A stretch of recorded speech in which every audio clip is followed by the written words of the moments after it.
Good morning and welcome to the Utica Curling Club for the 2014, the 9th annual U.S. Open International Wheelchair Bonspiel. Here at the Utica Curling Club, play is just ready to get underway. Looks like we're about to see first rocks brought into play. I'm John Jacon, president of the Utica Curling Club, joined today with Doug Smith and Dave Palazzoli. Good morning. Oh, yes, you can see, John, they're in position. They're ready to go. And the couple of draws that I've come out to, Dave, things have really been holding to a good schedule, starting right on time with first stones. There's Mark DePerno out there. Excellent. Yeah, he's giving them the go. Lead stone is underway from Scotland. That would be Angie Malone's first stone. We're showing you action from Sheet 3, which is our championship sheet here at the Utica Curling Club, featuring the teams from Scotland and Ottawa number 1 today in our gold medal game. John, that's a beautifully placed guard. Just off the tee line. And just outside the rings. Just off the center line. Just outside of the rings. Beautifully placed. And from the looks of it, Ottawa is going for either a corner guard or to bring one in right in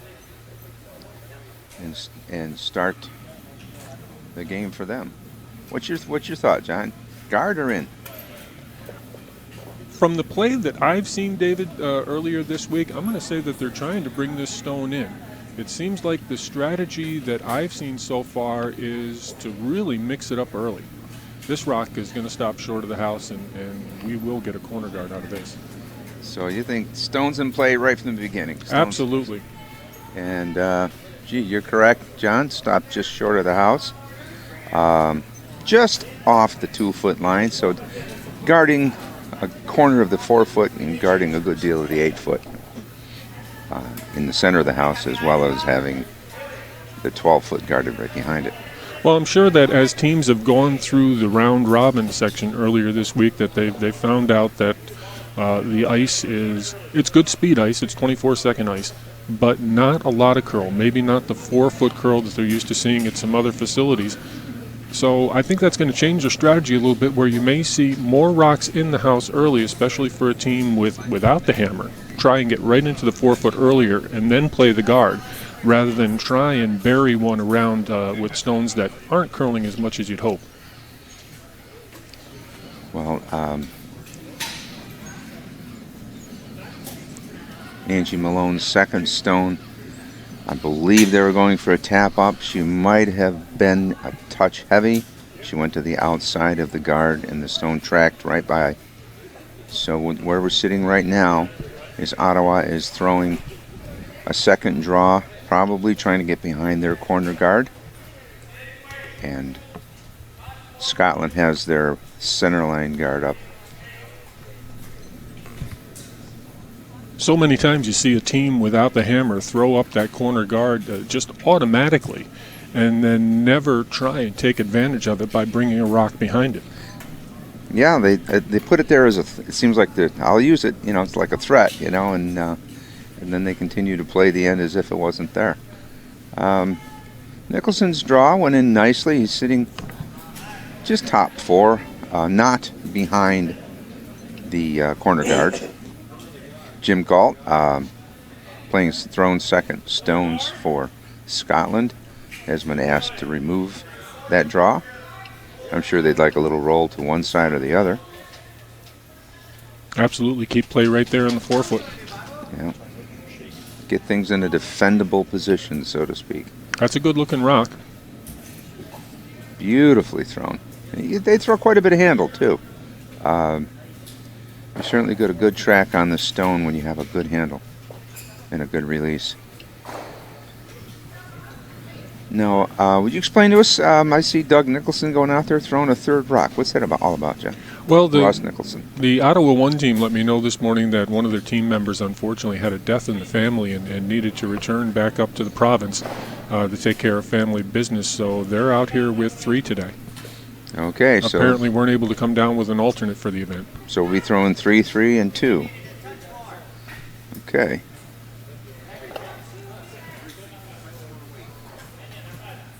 Interesting call here, looking to clear the top rather than come down to the rock in the center. Scotland did have the option. Scotland with the better round robin record, 6-0 coming out of Pool A. Ottawa won 5-1 coming out of Pool B. And Scotland actually chose the stones today rather than taking the hammer. Well, Ross Nicholson's attempt at the takeout just slid harmlessly by. You know, that dreaded silent takeout. So as the house sits right now, Scotland top 4. Scotland has a very nicely placed center line guard. Again, just off to the left of the center line. And Ottawa has a corner guard sitting, well, a good 2.5 feet off the center line on the right. A great opportunity here for Jim Galt to throw up another center line guard, protect the stone that's just top 4. Just outside of the button area. All right. Nice conservative play, really. You get one in the 4-foot, you don't have the hammer, you've already got a guard on it, throw another guard. Stone's underway. Jim Galt, again, nicely thrown, a lot of handle, and a little bit of curl as it gets to the far hog line, and it's coming in, settling in beautifully. Nice adjustment of weight on that after having just thrown the takeout. Yeah, I'm envious. Okay, again, it looks like Ottawa is going to attempt to clear that center line guard, but boy, advantage really early on to Scotland with that second guard, unless, of course, Ottawa makes a raised takeout. Skip Kalinda Joseph taking a little bit of ice here for the takeout, perhaps trying to make the run back. Yeah, it could be. It could be. That's tight. Yeah, he's a little inside of it, and looks like what he's going to do is rub the second. Oh, he didn't. He got by it, took out the center line guard, and now rolls over top 12, just in front of the tee line, far right side of the house. Scotland, of course, I don't want to say of course because I agree with the strategy, but Scotland is going to replace that center line guard.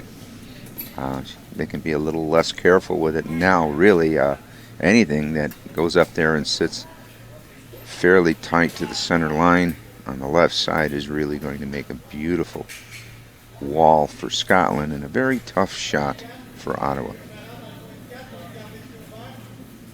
Okay, this guard's a little, well, it's started out a little tight, and it's moving out nicely. It definitely is going to make the hog line and sit pretty well for a guard. Slightly overlapping the second guard. Really a beautiful shot. Really beautiful shot.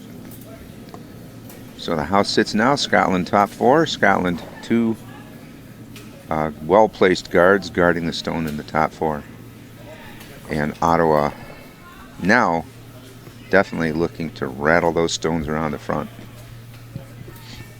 There is an opportunity for Ottawa to play a draw to the side of the button and outcount the Scotland stone. That's top 4 outside of the button area, but it's still pretty early in the end, and we can still move some rocks around. Yeah.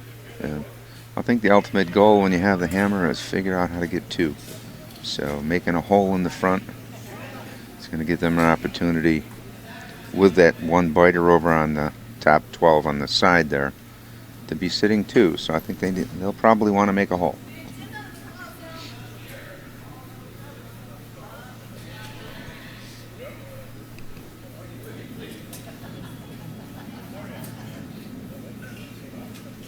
Doug Morris getting set to deliver his, looks to me to be the second of his 3 stones.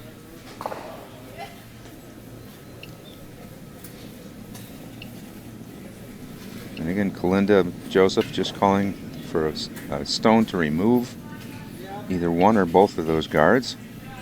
Looks like he's going to chip the farther guard away, and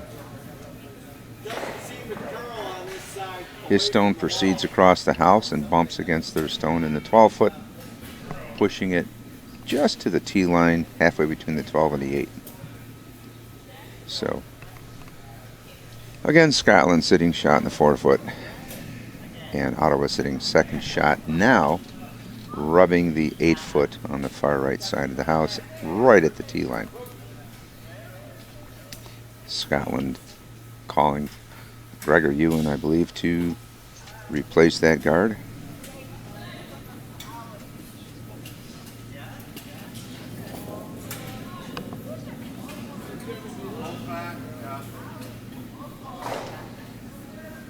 Stone is underway. Good guard weight.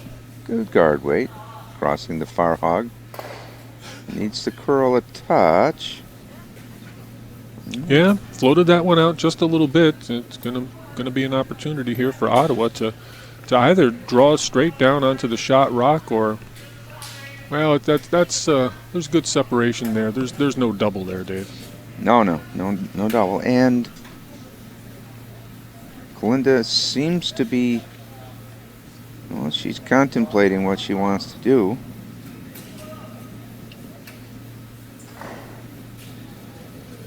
I think she's coming down to shot rock, John.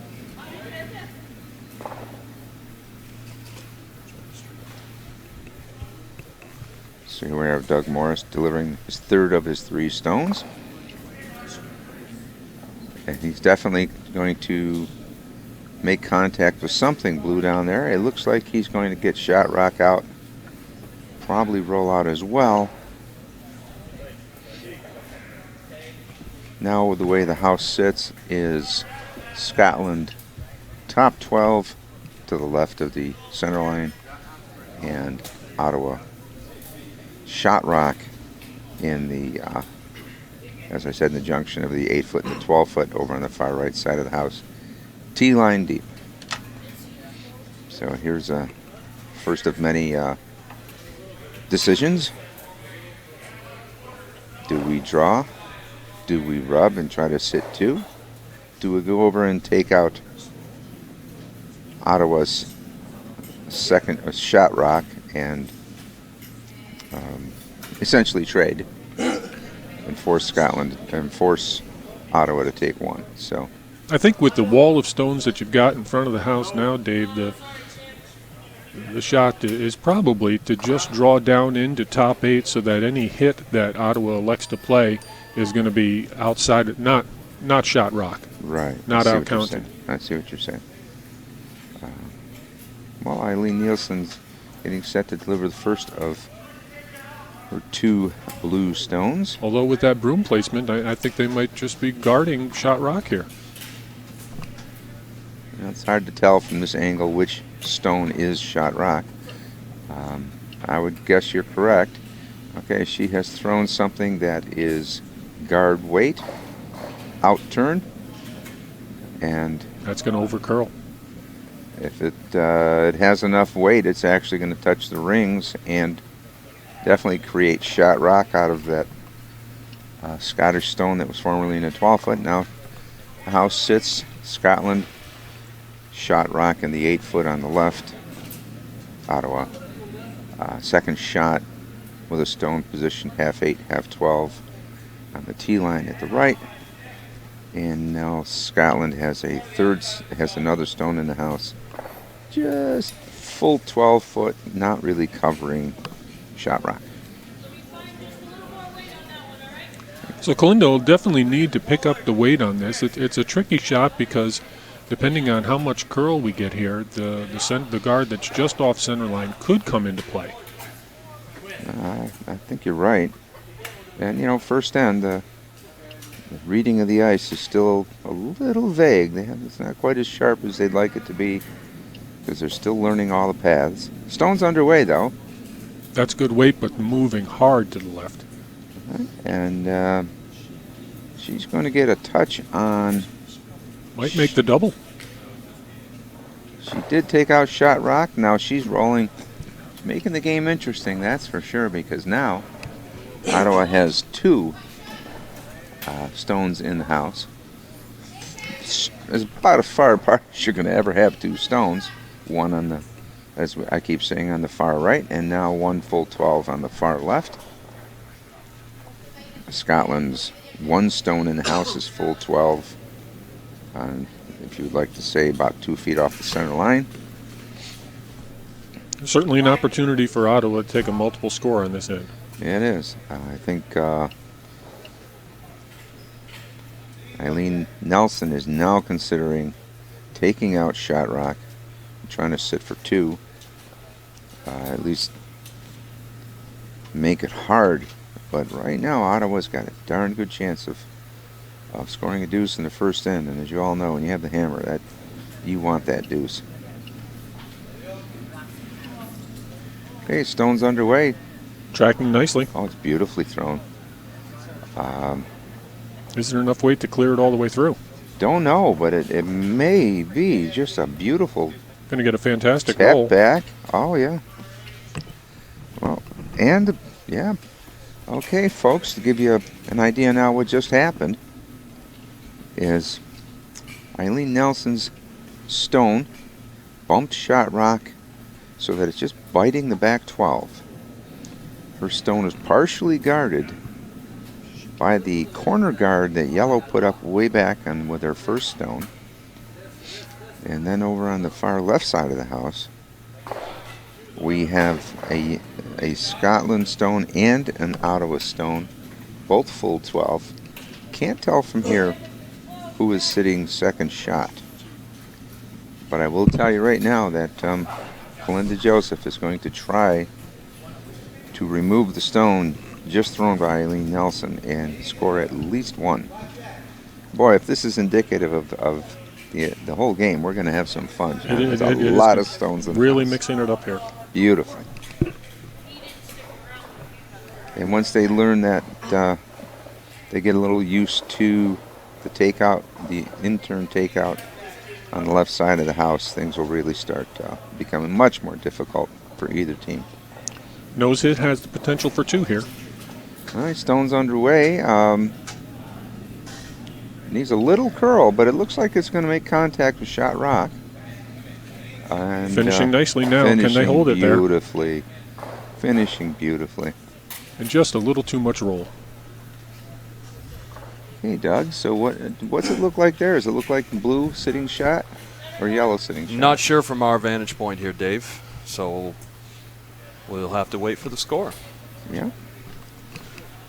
Somebody got 1, I'll tell you that. Yep.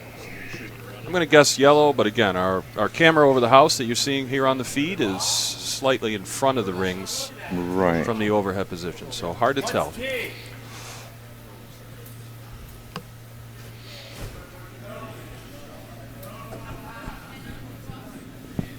And good morning, everybody. It's Doug Smith joining our broadcasters. If you remember us from last year, final, Scotland versus Russia, a tight game, 3-2. Scotland looking to defend their title here at the Utica Curling Club in the 2014 U.S. Open Wheelchair Bonspiel. Live right here in beautiful Utica, New York. Whitesboro. Well, Great weather today. or Whitestown. Whitestown. Take your pick. Very close to beautiful Utica, New York. So we'll know in a minute. Hope you're enjoying our new YouTube Live feature this year. Okay, Kalinda Joseph's getting ready to call her first stone. I would guess that we were correct. Ottawa scored 1. Ross Nicholson ready to deliver. Kalinda's again asking for, well, kind of a traditional call these days. Center line guard if you don't have the hammer. Well, at some point, guys, we have to start talking about what Canada's doing this year. They're going to the 5-rock rule for many of their national competitions. I had seen that for some of the slams, Dave, but I Right. didn't realize they were using that in some of the larger competitions. Boy, that will really change curling. But again, we managed to get used to the 4-rock rule. I imagine the 5-rock rule is going to be just ever so much more fun. Mm-hmm. Puts a lot more pressure on the leads to be a lot more exacting. Hey, Ross Nicholson's first attempted guard has gone a little deep and will be removed from play as it sailed through the house. Hey, now Eileen Nelson. Sorry if I missed the call, folks, but I do believe she was calling for something top 4. And just to let you know, for those of you out there joining us this morning, we'll be giving you scores on all the other games. As soon as we get some postings up on the board, we know what colors the other teams have, what color stones they're throwing. So bear with us. We'll give you the first end updates in just a second. Well, in the bronze medal game, which is on sheet number 4 today, Maritime Ontario versus the team from Russia. Russia throwing the blue stones and had the hammer in the first end. Took 1 point with the hammer in the first end. And Team Russia, as I aforementioned, in our final last year, losing a game that came down to the last stone against this fine Scotland team. Both teams played very well.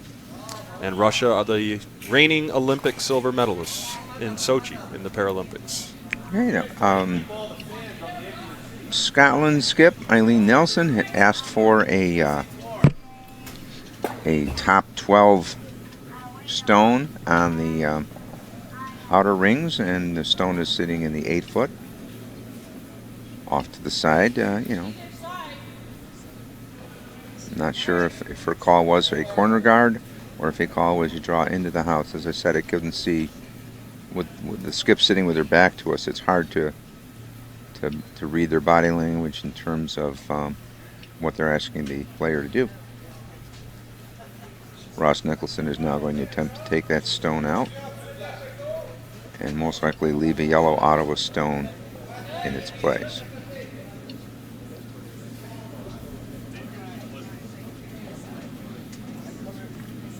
I think we're going to get contact, but Shooter will more than likely roll out here. Yeah, the house is very lively today. Of course, I know with the reconditioning of the stones helped that last year, but any contact and everything just jumps. It's really kind of nice. No, just center guard. If you come in, that's fine. So Scotland looking to come right back into the rings. Take the play out to the side. All right. Angie Malone getting set to deliver her second stone.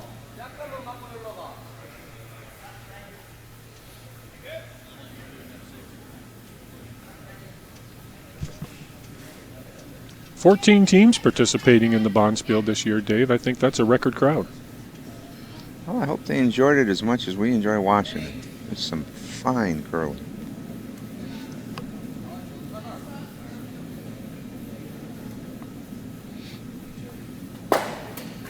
Okay, well, Angie's second stone, a little heavier than the first one.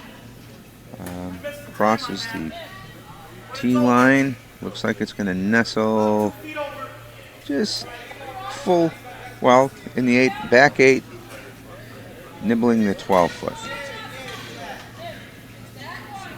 And of course, Clinda Joseph, as she did with the last stone, has asked Ross Nicholson with his third stone to take that out.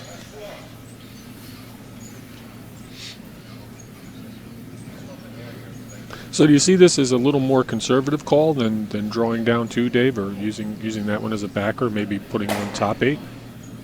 Oh, definitely. The idea is to chase and chase and chase and leave Scotland with the opportunity to, at best, take 1 and get the hammer back in a tied game. Very conservative, and the strategy does work. Strategy works nicely. Of course, execution is a big part of strategy. Again, as I said, just a bit of a rub on the blue shot rock, and it moved at a good 6 feet. It's biting in the back now, and so Scotland has one biting in the far back reaches, center line, back 12. So folks, we're going to leave you up on this view for just a few minutes. I'm going to head over to our Ustream site and send a blast out to let everybody know we're live on YouTube and everything's working great. Excellent. What we have now is Jim Galt getting ready to draw another Scotland stone into the house. The weight looks pretty good. Again, they're getting out to the far reaches of the 12 foot. This stone should settle right about just behind tee line. And Scotland presently sitting with 1 stone Come around, man. back 8 and 1 stone back 12. So Scotland has 2 in, John. There's an opportunity there to, good opportunity to score 2. Absolutely. And of course, Ottawa would very much like to hit shot rock and then roll in front of the other one and reset the whole strategy for this end.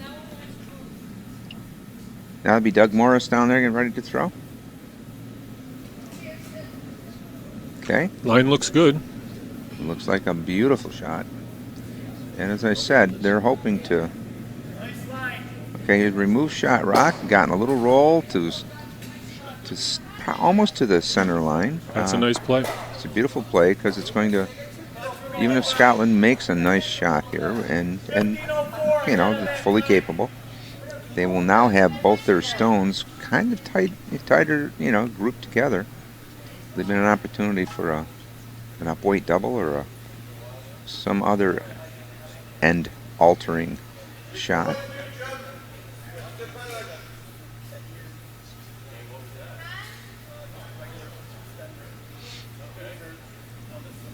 Scotland's going to try to remove the yellow shot rock. A little bit of a flick to send that one narrow. Jam will come into play here. Wow. Okay, Scotland has removed that shot rock that was just left there by Doug Morris, and now Scotland sitting back 4 and back 12, almost in line. The double is certainly in play now. Yep, nose hit will definitely take 2 here.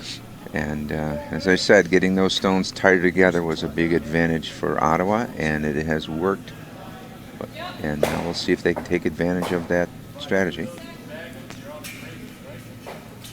A little errant stone from sheet 4, just interrupting play slightly, if you may have seen on your monitor. Okay, now we're set to go. Doug Morris. Delivered a. Oh, that one's curling hard, Dave. It's curling. It's coming off the center line quickly. It may just make contact with the back stone, missing shot rock completely. And it just rubs the back stone, but I don't believe he removed it. No, it's still hanging around in the back. All right, so now Scotland sitting back 4, back 12, looking for a top 4 stone. Gutsy call because, again, you leave that double in play, but But with a rock behind, with that shot rock behind the tee line, Dave, you can't afford to leave it open for the draw too, because No, you then that can't. takes a bunch of rocks out of play. that takes everything out of play. That resets the end. So I agree with her strategy. This is one of those lesser of 2 evil shots because no matter where you put this stone, you're giving Ottawa an opportunity to take the advantage back in this end. Don't forget, Scotland has the hammer. Scotland sitting 2. Scotland throwing either a guard. The stone's heavy enough to make the house, so I would guess that Scotland is going to sit 3 stones now in the house. Oh, that stone bit down hard. Had good momentum, got to the hog line, and simply stopped. First rock we've seen played on that side of the sheet. Ah, good point.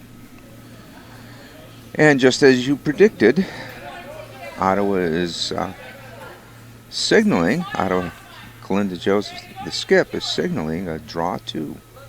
And of course, a little tap back isn't bad. Just something to make scoring ever so much more difficult for the Scotland team. Okay, Doug Morris getting ready to deliver his 3rd of his 3 stones, remembering that Ottawa's playing with 3 today. Stone's underway, and That's a pretty big weight for a draw too. yeah,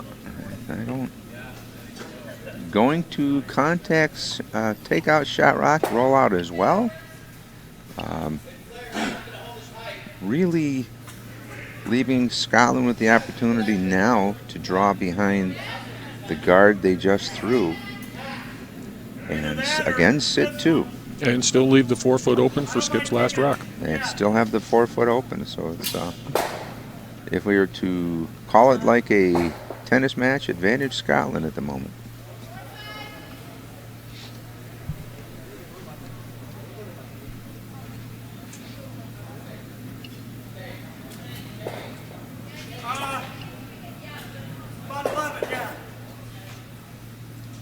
John, I have to say, in our 4, 5, 6 years of watching, you've seen big changes in the equipment being used, the delivery sticks, the delivery styles.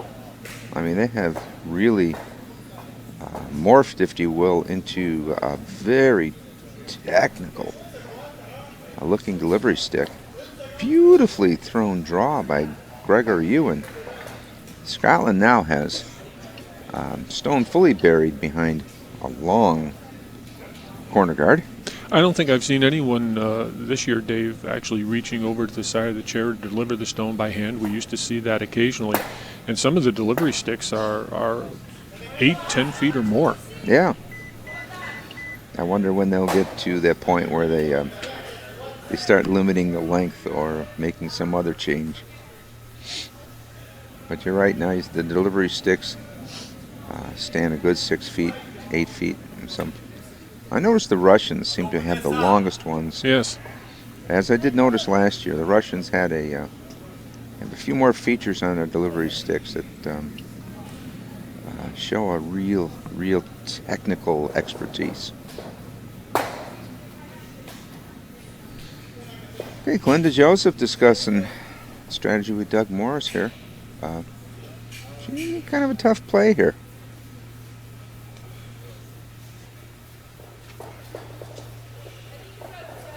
What do you think her options are, John? Well, the rock is fully buried, so any kind of contact they're going to make with it, I don't know that they can get enough weight on the stone to clear it all the way out of the house. Drawing to the rock is going to leave them higher and will take the back stone out of play, but not necessarily get you to shot rock. They might be considering drawing underneath this. Right. A good 2, 4, 6. Good 9 feet of house behind shot rock right now. There's ample room to draw behind and get shot rock partially buried and again try to retake advantage in this end. Through the middle. We don't get through, we open it. So Skip Kalinda Joseph is getting ready to deliver the first of her 2 stones. Doug Morris has placed the broom.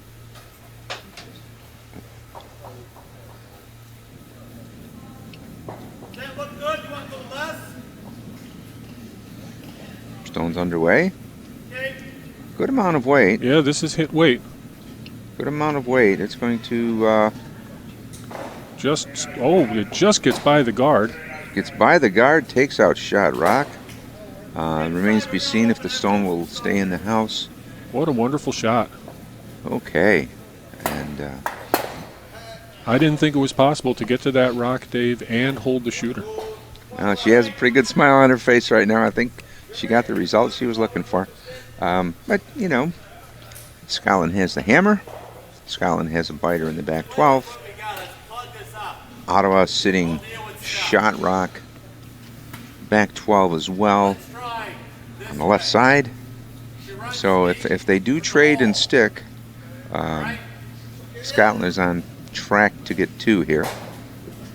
And well, again, as I said, the advantage of the end goes back and forth. First year playing together for this team from Ottawa. They curl out of the RA Center in Ottawa. Kalinda tells me they were the 3rd event winner in the Kathy Kerr event just a few weeks ago. Okay. All right, Eileen Nielsen has delivered her first rocks, attempting to remove the Ottawa stone just placed so beautifully by Kalinda Joseph. Looks like beautifully thrown. Her stone rolls to the back 12 right next to the other Scotland stones. Now what we have is a pocket here, John. Yep, the opportunity to play the draw 2 and take both stones out of play, or play the double.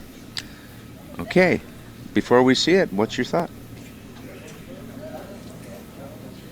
Early in the game like this, I'm a little more confident with hit weight than the exacting draw weight. I absolutely agree. Either call is good. I believe the conservative call of just hit one hard and either get them both out or hit one hard, roll in front of the other one is an excellent call. as you said, draw weight in the second end might be a little less than confident. Either way, as she was calling the shot, she had a good expression of confidence on her face, so I think she likes what she's seeing and likes her chances here. So we've completed the second end on sheet number 4, and Team Russia has stolen 1 point with the hammer. Now takes a 2-0 lead over the Maritime Ontario team. Again, what we're looking at here, John, is as this is a little down weight for a double, Dave. This is is just going to come be right just into the pocket. This is going to be a tap, sit in the pocket kind of shot. Boy, has she made a she's made a beauty. That yellow rock's not going anywhere. She is now locked in between shot and between now second and third shot, forcing Eileen Nielsen. There's really no chance for a blank here, forcing her to make a draw for 1. And there's no chance to take that yellow stone out as it is welded in position. So she has 3 backers, and she can throw a confident draw weight here and most likely get her 1 point.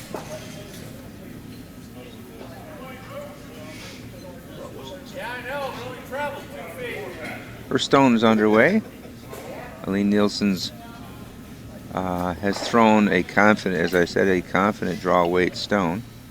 It's not going to be short of the house. As it's coasting in, I believe she'll just be T-line with a beautiful. That is a nice draw. Beautiful draw. Beautiful. Top 4, nicely placed. So we have a score 1-1 at the end of 2, with Ottawa regaining the hammer.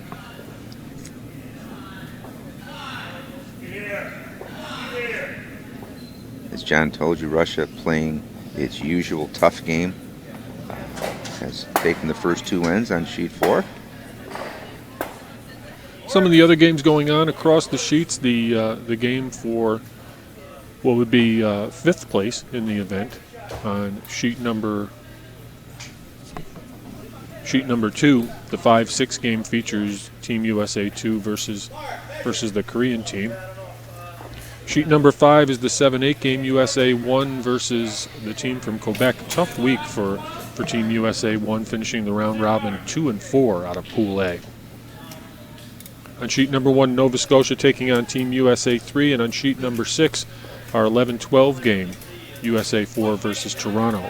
Both teams coming 2-4 out of their respective pools. Okay, so we're looking at 4 USA teams out there, John? Yes, and there was also a USA veterans team in the event this year, Dave. Oh. You know, we've watched a lot of these curlers since they started. I recall the first year with Jim Pierce and Bob Provenot, and I believe there was a Tom Hansen in there, and Mark Taylor. Mark Taylor's back out on the ice after a couple of year layoff. He's playing with, I believe, Team USA 2 today, and Bob Prenovo is still out there competing on Team USA 3. Excellent. So we've seen you know, I'm not seeing Jimmy Joseph out there today. Well, maybe Jim got the morning off.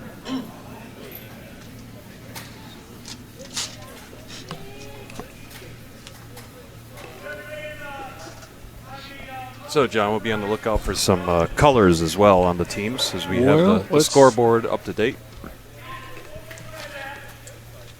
Well, we just got a note handed to us that Jim Joseph went home sick today with the flu.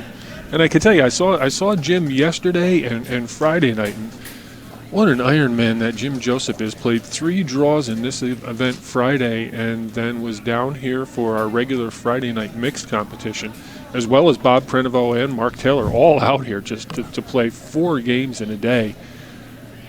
Just shows you how much they love the game. That's great. That's great. And Jimmy's a fierce competitor in the league level.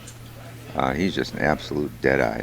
You know, his skills certainly have been honed at this level.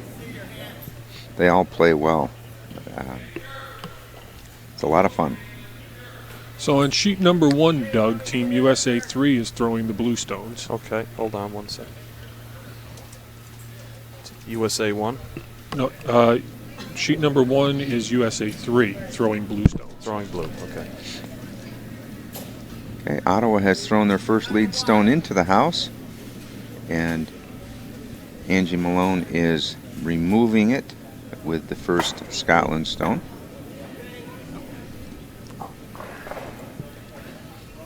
So right now we're sitting with Scotland's second lead stone, top 12, and nothing else in the house. Okay, now this end is shaping up to be one of those classic defensive ends that we used to get used to seeing at national competition, where they're going to be hitting. There's going to be one stone in the house, and they're going to exchange hits until somebody either rolls out or flashes the takeout, and then the strategy changes again. Well, and Dave, and that's why I think you're seeing the move to the 5 rock rule, because the highest level teams have just gotten so precise at the runbacks and raises that no rock in the house is safe anymore, and you really need more guards out top.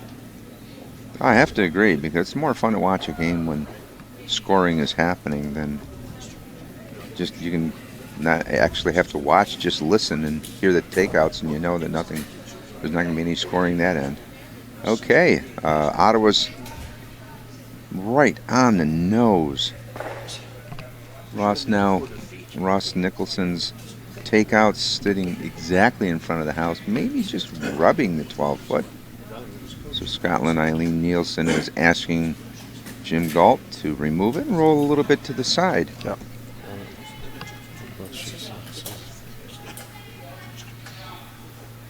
Putting the broom right on the center line, so obviously, John, they've started to read the ice. By the third end now, they have a good handle on what the ice is going to do.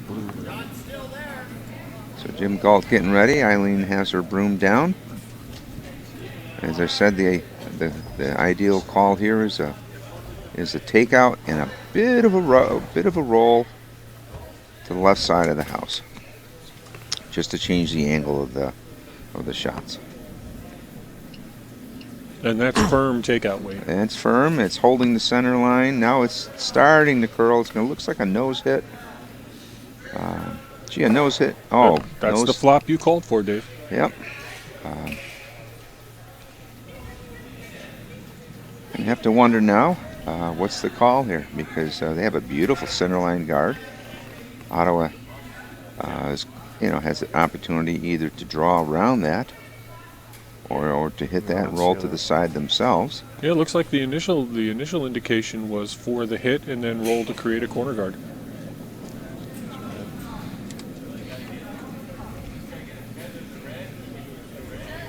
Ross Nicholson getting ready to throw his third lead second stone. And I think you're correct, John. He's going to try to remove that blue Scotland stone, biting the top 12, and change the position a little bit, see what they get from it. Looking to curl all the way across the face here. All right, not a ton of weight, but certainly enough weight to remove the stone. And it's going to sit right there on the center line. No, move slightly off to the right. And it's outside the house now, so let's see what Scotland does. Are they going to continue just to hit and trade? Or are we going to mix it up here? It looks like a hit.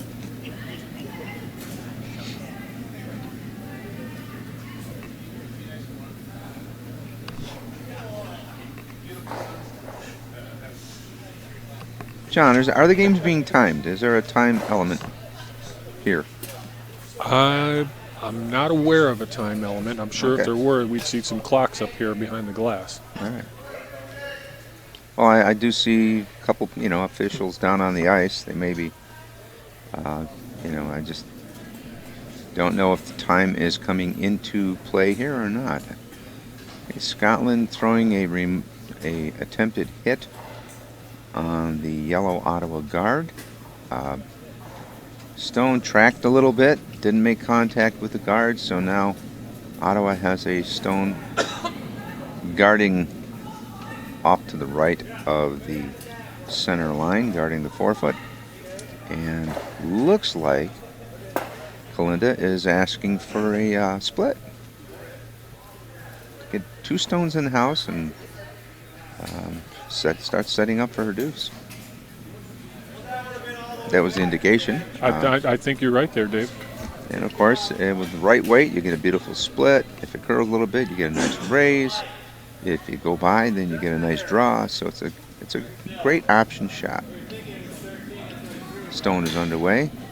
Doug Morris's first of 3. And it is curling a bit. That one is curling quite a bit. Looks like they're going to get the raise, not the split they're looking for, but the weight is nice. The raised stone will stay in play. All right, he's going off to the... okay, well, he did. Oh, a little stronger than we thought. As I said, it seems like the houses are lively today because that didn't seem like a lot of weight, and Doug's tap back pushed it all the way through to the hack. Okay. Scotland now is going to again attempt to remove that guard that Ottawa has placed in the front. So Gregory Ewan in the hack and ready to go. Stone is underway. A little tighter ice on this call. Now he throws a lot of rotation, so those stones do tend to track a bit. And he has made contact. Stone is going out. Shooter's going out as well, giving Ottawa kind of a clean slate here now, John. Probably throw one over to a corner and hope that they miss so they can position one on the other corner and again be sitting 2. Absolutely. Change up the lines, change up the angles. Okay, here's the call to the corner. Okay, she's calling an in-turn draw, hoping that it goes to the far right corner of the house in front of the tee line. Doug Morris again ready to throw. See if he can make the correction on the weight, because this is about the same weight that he just wanted to play on the split. You know, you're right. Ice has keened up a bit now.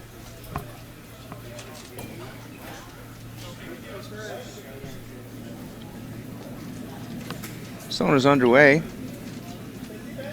Doug Morris is, again, he's got a lot of rotation on it. They tend to go a little farther. And if it does nestle, it's going to nestle back 12. And I don't think... No, it has slid through. Okay, so Scotland now is asking for one top 4. Good idea. It's a tough blank when there's a stone right in the middle of the house. So long way to roll. Yeah, they get this top 4. Ottawa's going to have a little harder time getting ready either to take 2 or to blank. Stone is underway. Gregory Ewan throwing a nice... I think he's responding to how quick Doug Morris's draws went through by cutting back on his weight. His stone is going to touch the house. Okay, he's now...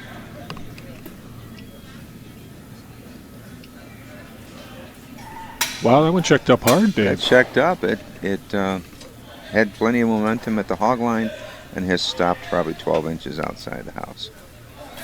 So now a draw behind. Now a draw behind. Ottawa setting up the draw behind the almost center line guard, inadvertently put up by Gregory Ewan. Doug Morris, last 2 draws were a little heavy. He'll probably nail this one. Throwing the out turn. Stone's underway. Does seem to be a little lighter than his last 2 attempts. Getting some curl. And now we need the stone to finish. The weight's nice. Yeah. Still back of the house. Yes, it is. Okay. So Doug Morris's draw is pretty much splitting the center line. Half back 8, half back 12. Partially covered by that guard left out there by Greg Ewan. Certainly accessible for Aileen Nelson, and an opportunity even just to take a little bit of a flop and take advantage of the guard that they didn't really want. Kind of like that call. Wouldn't blame her if she hit and tried to actually flop to the outside a little bit to keep Kalinda Joseph's first stone from hitting and rolling behind the guard. So you'll know by the weight she throws what her intention might be. As she's getting ready to throw, broom is down, blue stone is placed. Skip Nielsen's stone underway. She's got a good amount of weight. Stone is curling hard though. She may be tapping her guard in.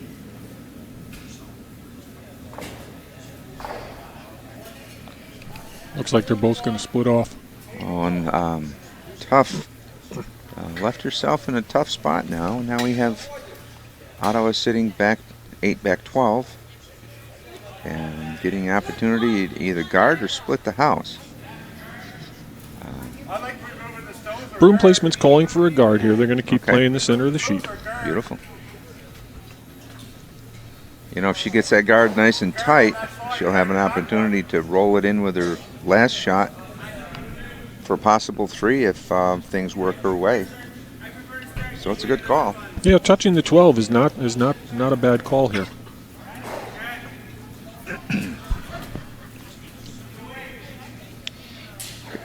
Skip Joseph is in position.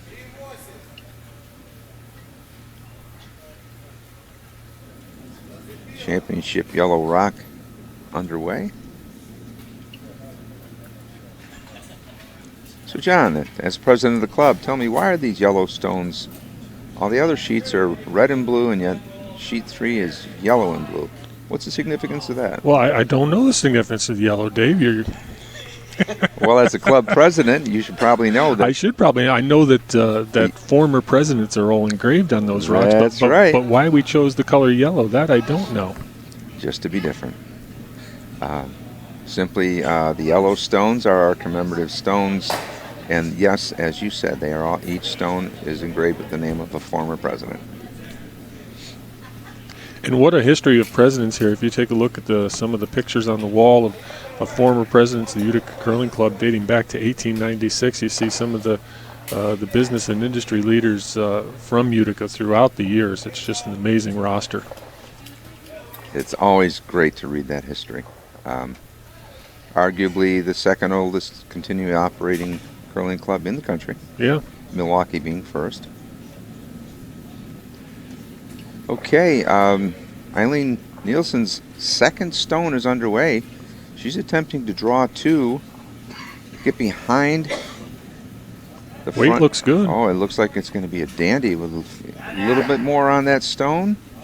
She's now just short of the rings again. That evidently is that's the second time we've seen, or third time we've seen a stone check up in that spot.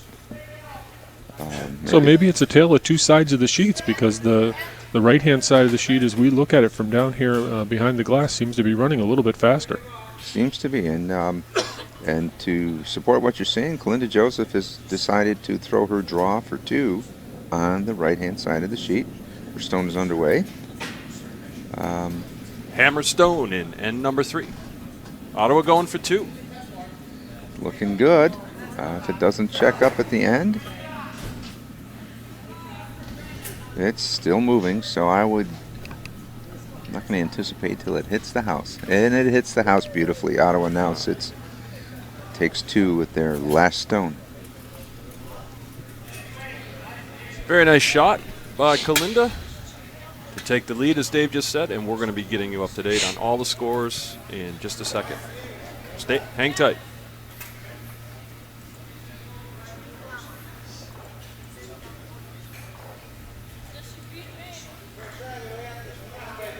So a really nice contest shaping up. We'll have to see if Scotland can respond with a deuce of their own. We've got the scores from the other sheets. Doug, can we have the update? Certainly, John. Why don't you give me a hand here? You and Dave can start with sheet 1. So we have Nova Scotia versus USA 3. And USA 3 has got a 1. Well, actually, we need to update that one because Nova Scotia took 2 points in the second end, so the score of that game is now 2-1 with Nova Scotia in the lead. Okay, and I know know if you covered this earlier. No, this game is Nova Scotia finished 5th in the pool of 7, Pool A, and same with USA 3 finishing 5th out of 7 in Pool B. On to Sheet 2.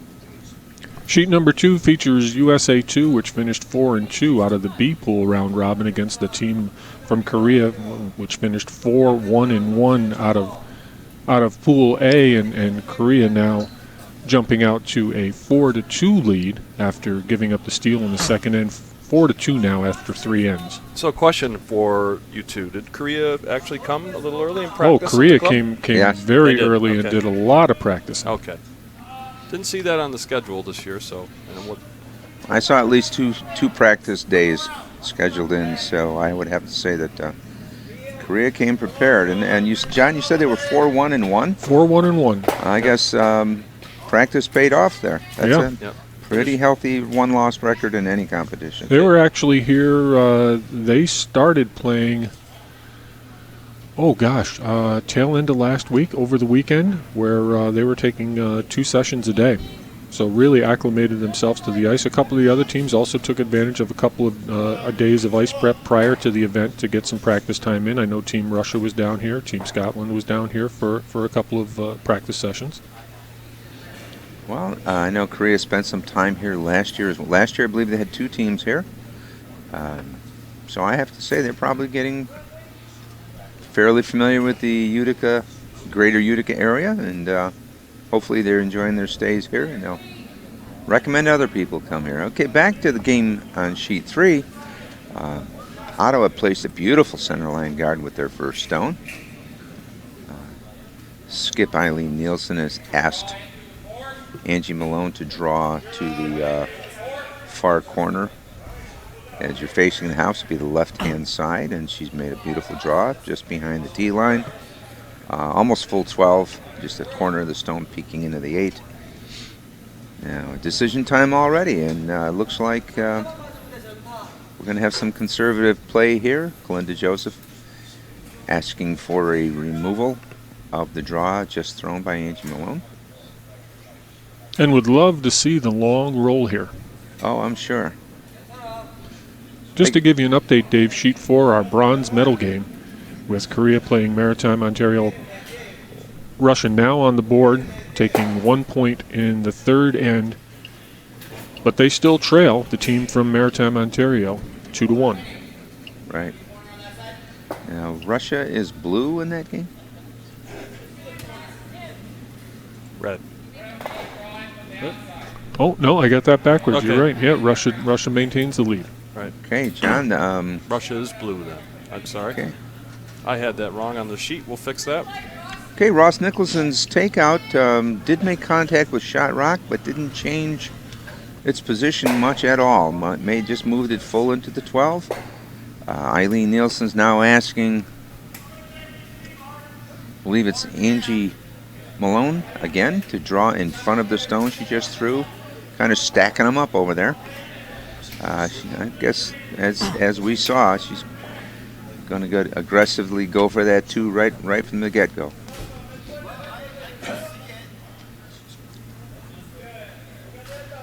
So we, again, my name is Doug Smith. I'm here with John J. Kahn, Dave Palazzoli. Welcome. Good morning. Good afternoon. At this point, we just hit the noon hour. We're here live for the finals of the 2014 U.S. Open Wheelchair Bonspiel, the 9th playing of this event here at the Utica Curling Club. Scotland versus Ottawa for the gold.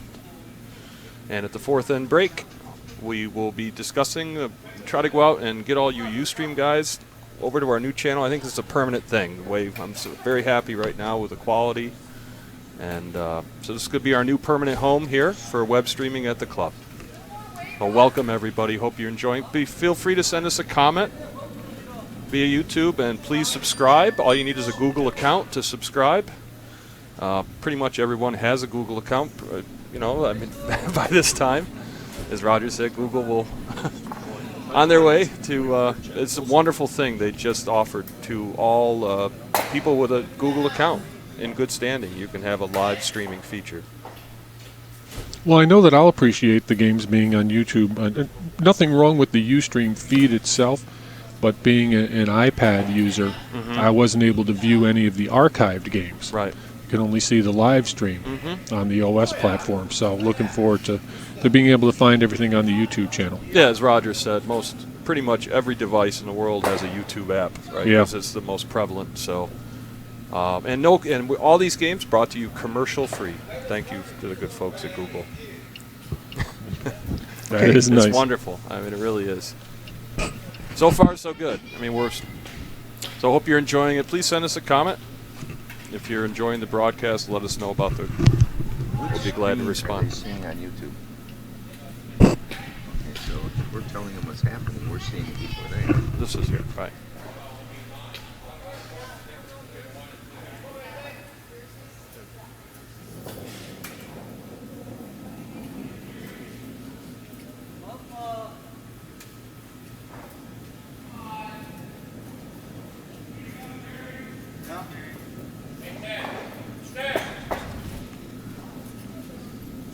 Okay, thanks, Doug.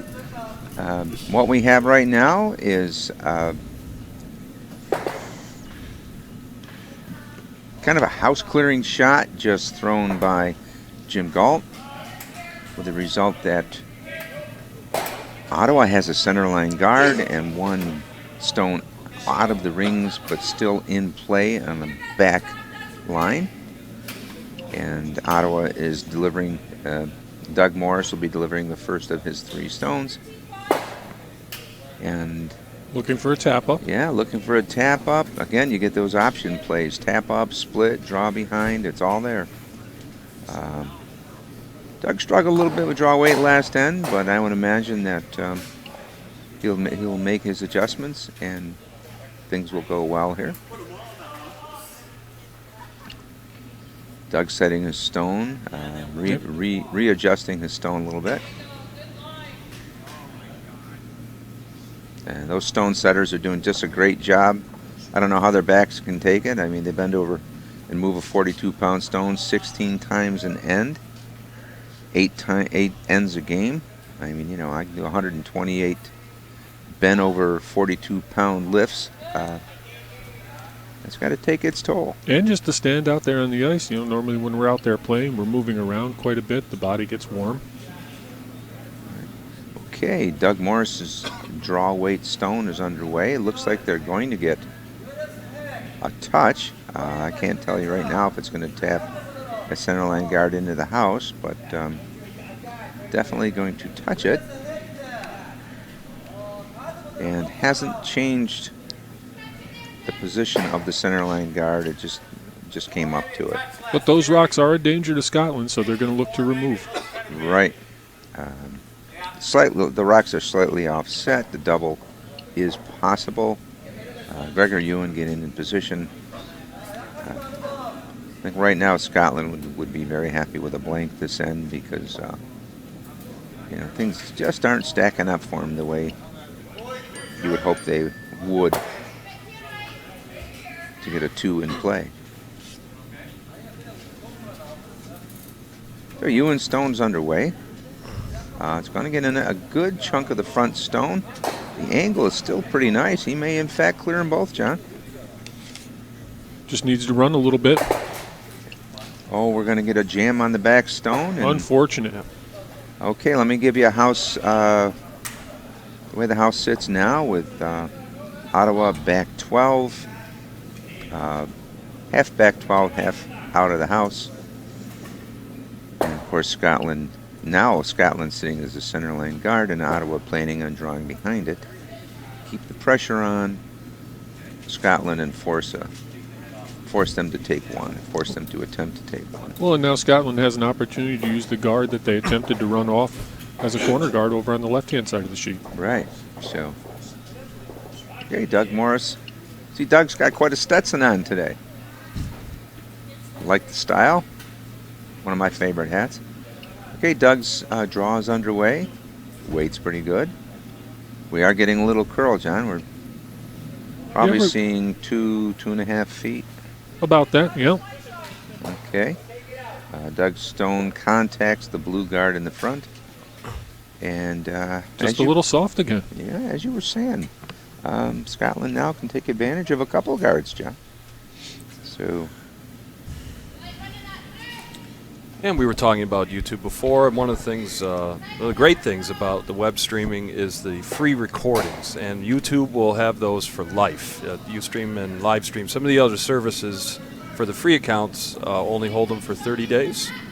So if you wanted to, you'll be able to watch this video at any time for life, as long as our channel's up and running. And even last year's final is available on one of the playlists on our site in the 2012-2013 season playlist. I saw that listed there. Yeah, my wife was kind enough to remind me today that anything that I said today would be recorded for the history of all time.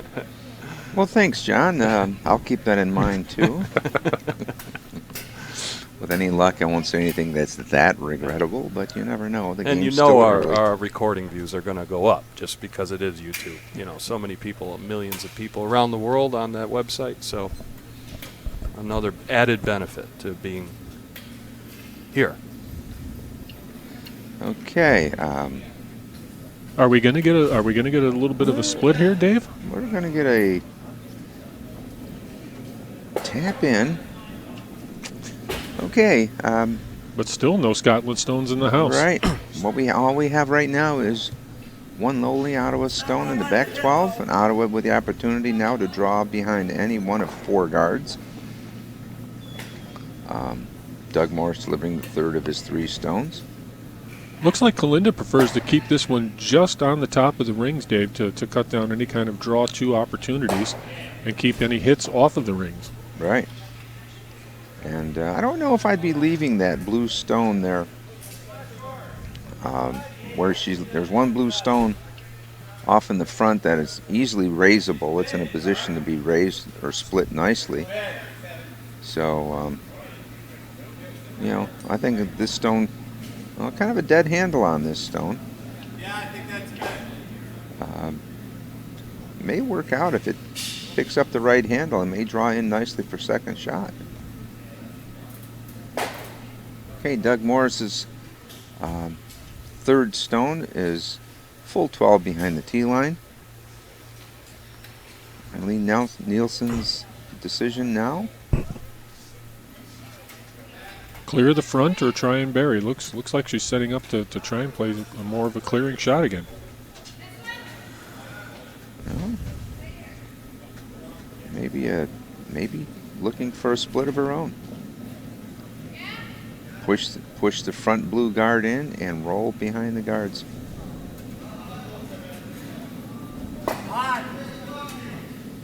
She's calling for an out-turn draw. I believe she's trying to raise their lonely, isolated blue guard in and maybe roll in. Put some pressure back on Ottawa. As you saw, Ottawa scored 2 in the third, so Ottawa up 2. Scotland has the hammer.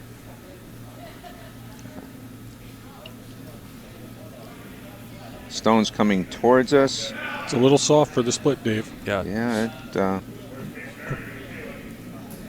it's going to rub. And,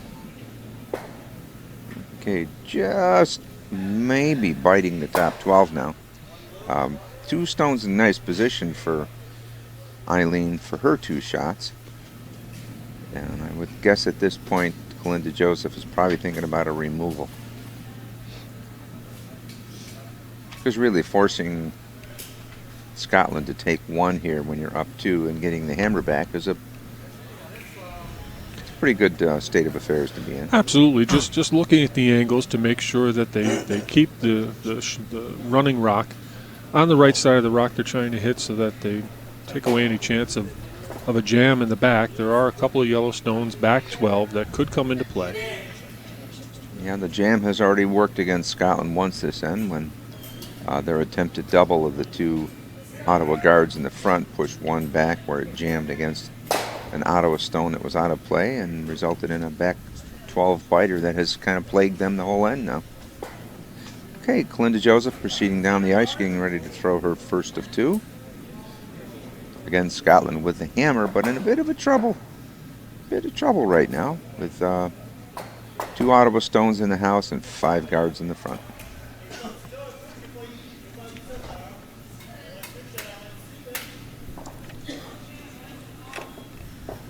Now, John, did you mention there is a break at the end of the fourth end? Doug said there's a break. No, I'm not sure there is. I just said we'll just have one of our own, I guess. Okay. John had mentioned We're hoping to have a couple of guests join us. Mark DePerno, the Bonspiel director from Citron Healthcare, is down on the ice. Yep.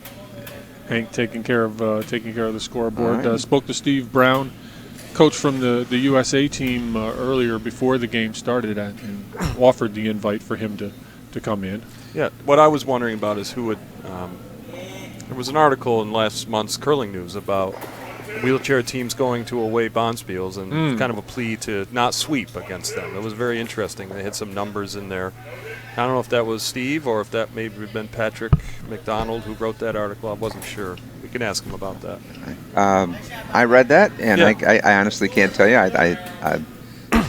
I would think it was Steve, but I'm not sure. But I've tried that here in the local events. Yeah, it's interesting. It's interesting, and anybody thinks it's easy, go for it. Yeah, they said something to the effect of like a 35 to 40% gain with sweeping, versus and just the difficulty that the wheelchair curler, without the sweeping, just how much it does at it. Oh, I believe it, and furthermore, I have to tell you that the way I throw, without sweeping, I'm nothing. So my team starts sweeping sometimes when I'm cleaning the rock. So I think that. It would really level the playing field, and I certainly would do it myself. Mm-hmm. Same here, Dave. Okay, Eileen Nielsen is delivering her first tone. She's going to try to raise one of the blue guards into the house and encouraging that rock to curl. Is it going to punch it right between them? Oh, it slips through the hole.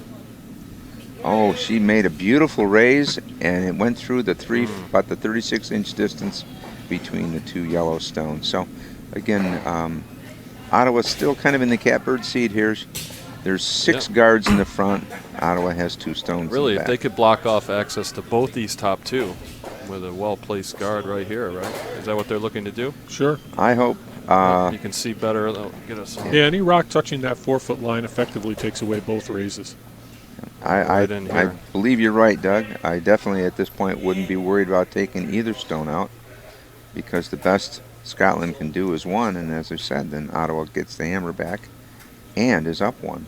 And a new feature this year, we have colors, different colors now with our telestrator. Always improving here, Broadcast Central. This is a little strong, Dave. Yeah, it's going to leave open this tap-up. might do a favor for Scotland. If it gets a little rub, though, let's see what happens. Maybe. Yeah. Yellow still. McGregor is blocking our camera. Okay. Yeah, yellow is still 1 and 2. Right, but I think what we're looking at now, I think cold draw with some backing. Or it could be the hit. Could be the hit. Oh. It could be they could be signaling a hit on shot rock with a roll. Actually, a nose hit would suffice to get their 1.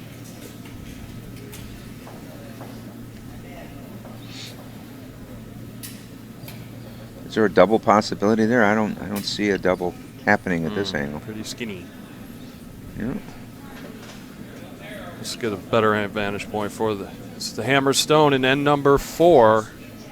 This could be a big turning point in this game. Eileen Nielsen looking to just take her 1. Stone's underway, and okay, as long as it doesn't over curl, she'll have a good chance of retaining her 1. It's looking really good at this that point. looks pretty solid. It's going to be a little flop and easily get 1. Beautifully thrown, Eileen. Clutch shot. Clutch shot. Salvages her 1. Advantage goes back to. Well, they're checking the stones, and looks like 1 from here, but there's a possibility it's a 2.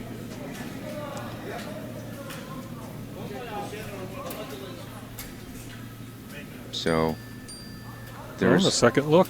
They're taking a second look at the front blue versus the back yellow, and wow, it doesn't even. Oh, from our angle, it doesn't look close, but No. we can't tell. We can't tell.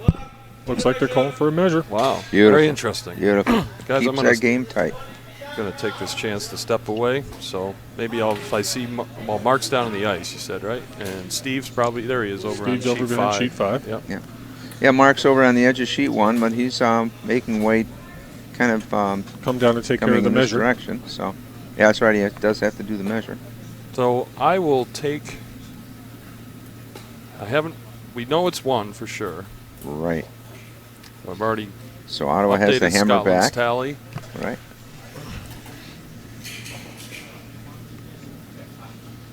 Well, you know what they say, Doug. If you walk away, Yeah. we get to talk about you. So you probably don't want to be gone too long. Well, we'll stay right here. There you go. One of the most exciting parts of the game, the measurement.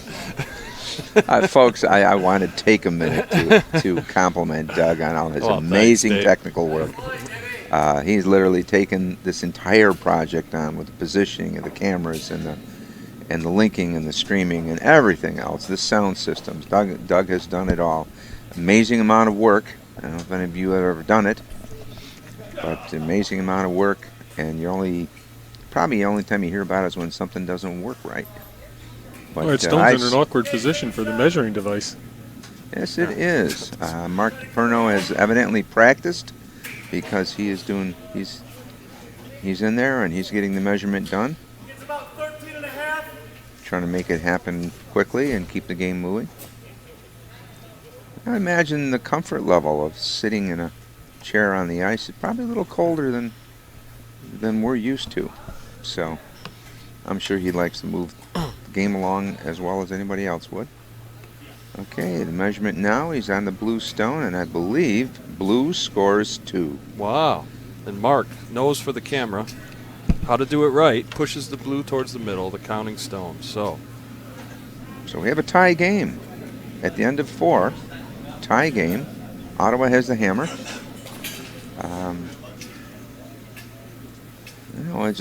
And another thing, one final note I had Yes, sir. on YouTube, and then I'll be quiet.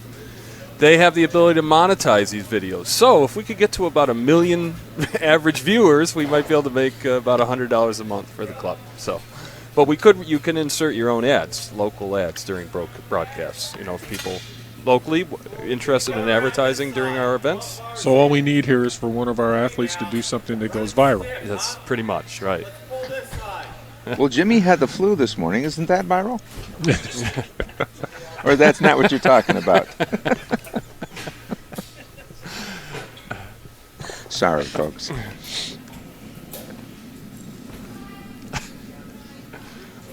Okay, we're halfway through. And number 5. Everything's all right.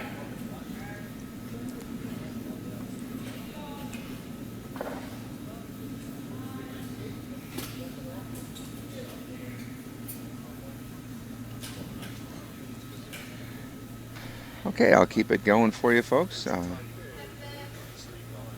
Scotland's first guard has drifted into T-line, biting the button. Okay, so the first decision here, okay, looks like Skip Kalinda is asking Ross Nicholson to remove that and get a little bit of a roll to the outside.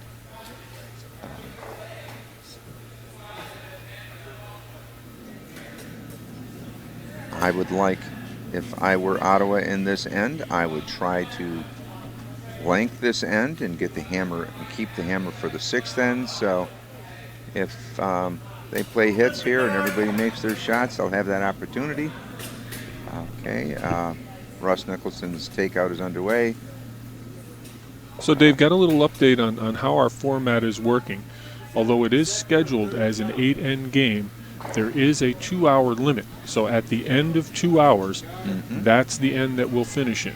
In the event of a tie after that point in time, then it would be 1 rock to the button to determine the winner. Okay, thank you. So they're timing the game, not the contestants. And as you said, if there is a tie at that point, there will be a single stone shootout. Okay. Angie Malone attempting to remove Ross Nicholson's first stone, which is, biting the button. Okay, Angie's takeout underway. So ice is starting to curl nicely. Good half-weight takeout, hack to bumper. She's making nose contact with Shot Rock. Leaves her stone top 4. Shot Rock has been removed from play.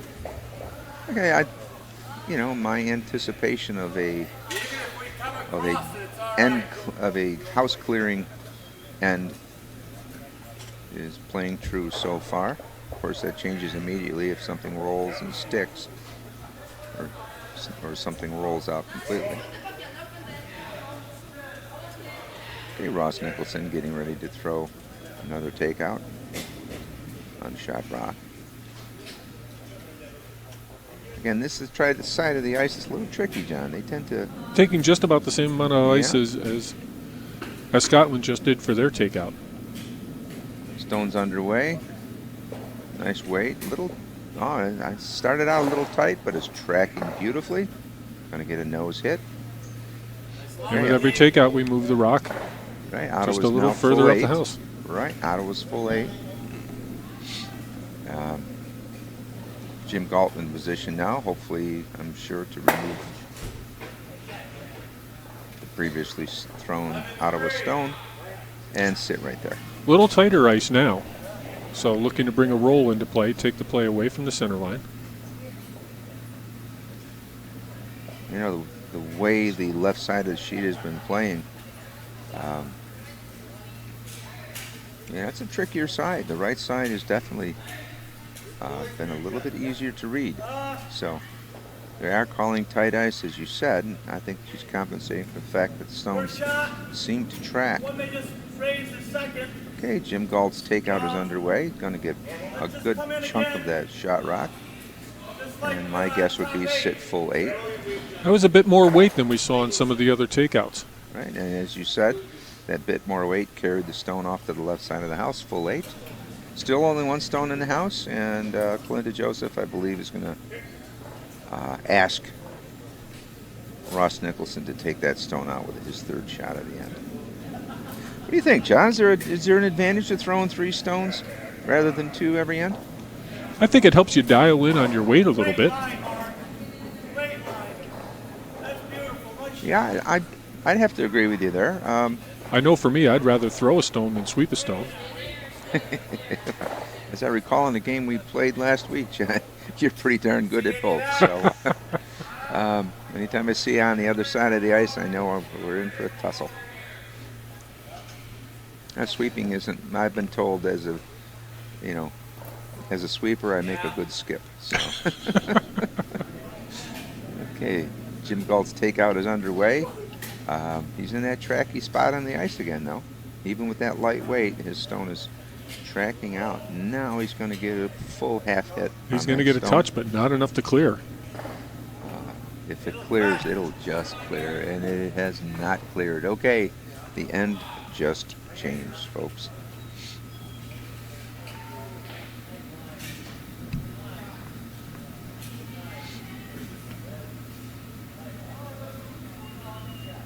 So now Jim, I think I may Jim Galt. Yeah, Jim Galt throwing this stone. The stone just delivered was Ross Nicholson's third. So looking for the hit, trying to bring the shooter back to center. Right. Take away some of the forefoot.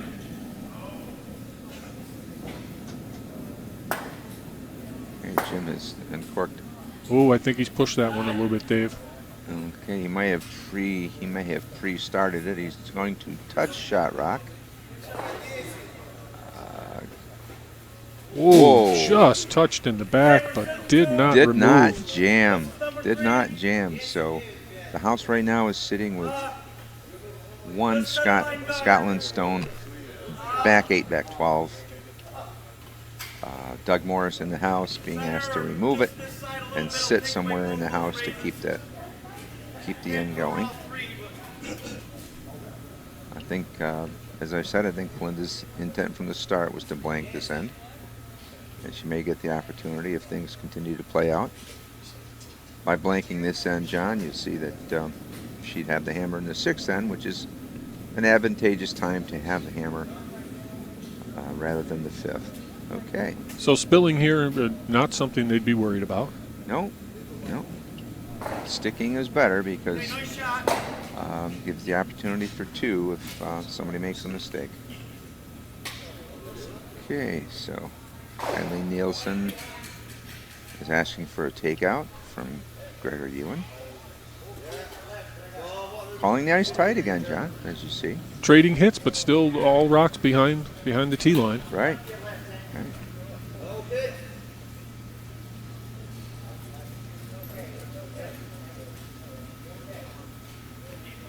Our Scotland team on an extended road trip here. 23 days they've been on the road. Well, Blast the crap out of this. okay. Gregor Ewan stone underway. Going to get a big chunk of shot rock, but I don't think it's going to stay around. I really don't care. Open it up. Okay. And there's the open house. There's the House open for house Ottawa. now. Okay, and she wants one. She's going for a corner draw. She's asking for an out-turn draw over probably T-line depth. Doug Morris in the position to throw the stone.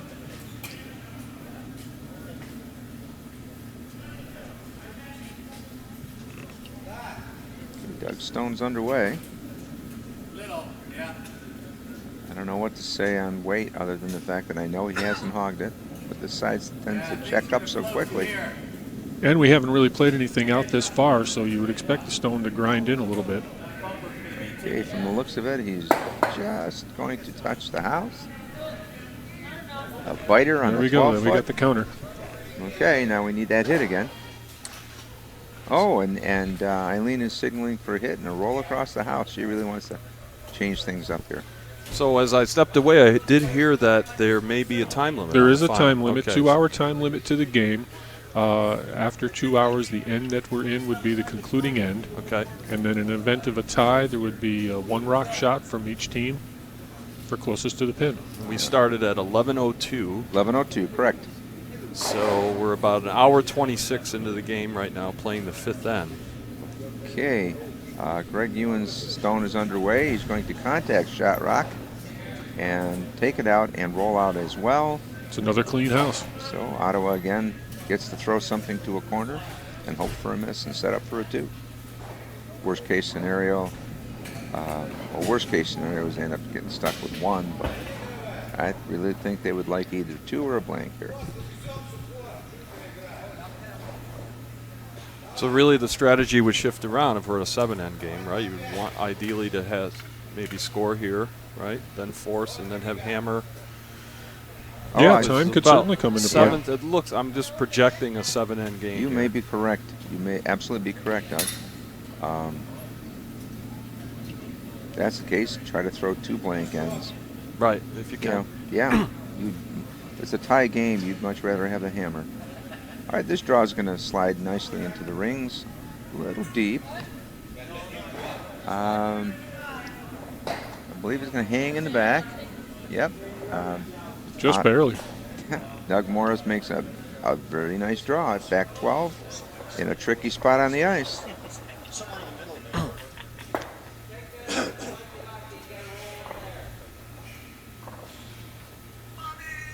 As I said, Dave, 23 days the Scotland team's been on the road, played 22 games, but really happy with the trip that they've had over here to North America. This is they've played in 3 finals on this trip. Yeah, you'd have to be happy. Then you know you're clicking. You know, you can't win the final unless you get there. And there are 13 athletes involved in the Paralympic high performance program in Scotland. 5 made the trip over here to North America, and when they go back to Scotland next week, they'll actually then do their selections for the team that will represent them in the World Championships coming up in Loja, Finland. And we see the Scottish coach sitting to our left. I believe his Tony, if I remember from last year. We'll try to maybe get some statistics after the game is over. I know he and the Russian coach were keeping the shot stats last year during our game. Oh, Oh, that's about as close as you can come without making contact to the stone. Wow. So, So now 2's in play for yeah, Ottawa. 2 is in play. The question is we going to stack them up or are we going to split the house?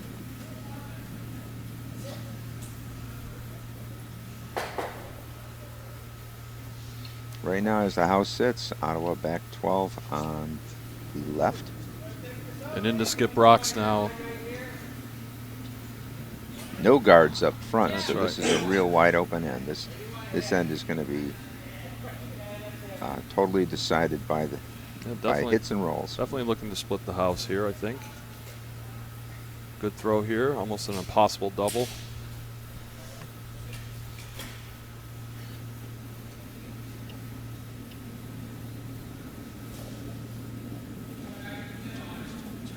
Hard to tell how Kalinda's got the rocks set up here for the shot. Yeah, well, just showing that. Yep, she's throwing the in turn. Okay, so on the in-turn draw, hoping to get top 12, top 8, or an even T-line on the right side of the house. Weight looks pretty good. Does look good. Might, Is it going to get there? Is it going to get there? I don't think so. You'll look in our overhead shot. it does not get there. So kind of opportunity lost there for at least for a second. Kalinda Joseph's attempt at splitting the house came up just short of the rings, giving Eileen Nielsen a chance again to remove shot rock. Now she removes and sticks. I believe Kalinda's going to try to remove and roll out. If she removes and rolls out, Kalinda just may try to rub that first stone she just threw into the house and sit for 2 anyhow. So options aren't limited yet. Depends on where this blue stone ends up after if she makes contact with shot rock. Good firm weight, Okay. but now starting to move hard. The angle I'm seeing is she's going to make good contact and sit in the back. Nicely thrown. Okay, blank is in play. You can see that it did stay in the rings. Hard to see with the blue rock on the blue paint, but it's definitely in. Okay. Now setting up for the blank end. Hoping to blank again. Or do you take 1 here? Interesting choice. It's a good question. If it was shaping up to be a 7-end game, Well, from if I overheard the conversation on the shed mic correctly, the comment that I heard was, if we roll off, that's okay. Okay. So I think they are actually looking to take the point here. well, that's a confident call. That's a call saying that they feel that they can control the next end as well and force into a 1 or a steal of 1. So Well, here is the hammer stone in end number 6 in our gold medal game. Either looking for 1 or blank is okay, but this looks like it's going to blank. Beautifully thrown. And there is a blank there. Okay, Ottawa has blanked the end. They seem happy with their result. And Eileen Nielsen is going to, after a 2-second team meeting, is going to come back down here and call her first lead stone. So that was a very fast end. So we may be right on the cusp here. It's from our stream. We've been on the air for 1 hour and 34 minutes, according to our stream statistics. So we came on right when the first stone was underway. Right. So another fast end. Yep. We may be in the. So again, it's for those of you just joining us. My name is Doug Smith. I'm here with John Jacon and Dave Palazzoli, bringing you live coverage of the 2014 U.S. Open wheelchair Bonspiel, a 9th playing of this event, our gold medal game today. Both these teams going 6-0 in the preliminary round robin that was held Friday and Saturday. Meeting in our gold medal game here on sheet number 3 at the club.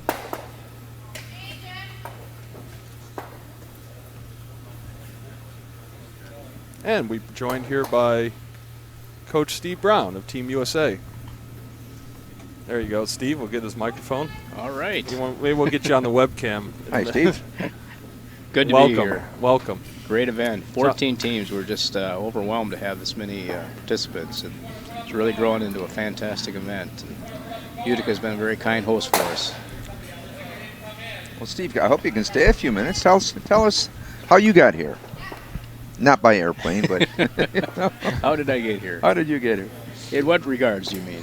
And how your involvement has increased over the years in terms of coaching and mentoring.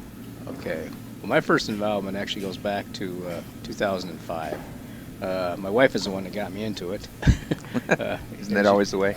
You know that Bill and Peggy Roten were instrumental in getting the wheelchair curling started here at the Utica Curling Club, which was basically the first wheelchair curling. And my wife happened to be a USCA director at that same time, and when they announced that the U.S. was going to get an invitation to join the World Championships, nobody from the USCA was coming forward, and being a director, she volunteered to take over the wheelchair aspect of it. And so for the first couple of years, she actually was kind of did a little bit of everything. She was a team leader, the coach, and did all the red tape, paperwork to try and get us certified for the World Championships and everything. And then in 2005, it was announced that we're actually going to get accepted into the Paralympics in Torino for the first time. And my wife asked me if I'd come on board, and initially I turned her down because I didn't know if I'd be a good fit. I'd never worked with disability people. I'd played competitively my whole life, and I was coaching a lot of the high-performance athletes. And so I really wasn't too excited about doing it, and I thought it was great my wife was doing it. And she went to another board meeting. She got home, and she says, we still don't have anybody to be a coach. And I like your wife, by the way. And the second time, I actually was foolish enough to turn it down again for the same reasons. Boy, you're playing with fire there. And then after about one more month, she goes to another meeting, and she says, really, there is nobody that's coming forward. She says, I can't do it all. I can't do the paperwork. I can't do the administrative stuff. I can't do the traveling itineraries and the team leader stuff. And only one other person to come aboard. And we really didn't think that was going to be a person that was a very good fit to the program. So, being a smart guy I am to save my marriage, I said, yes, honey, I would love to work There with you you. And that's how I got involved. And but the interesting thing, I only had to spend one competition with a team, and I absolutely fell in love with all of them. It was, to me, it was great. The positive attitudes with these wheelchair athletes is just, to me, it's tremendous. And I've learned far, far more from them than I've been able to teach them, I can tell you that. It's been an inspiration to me.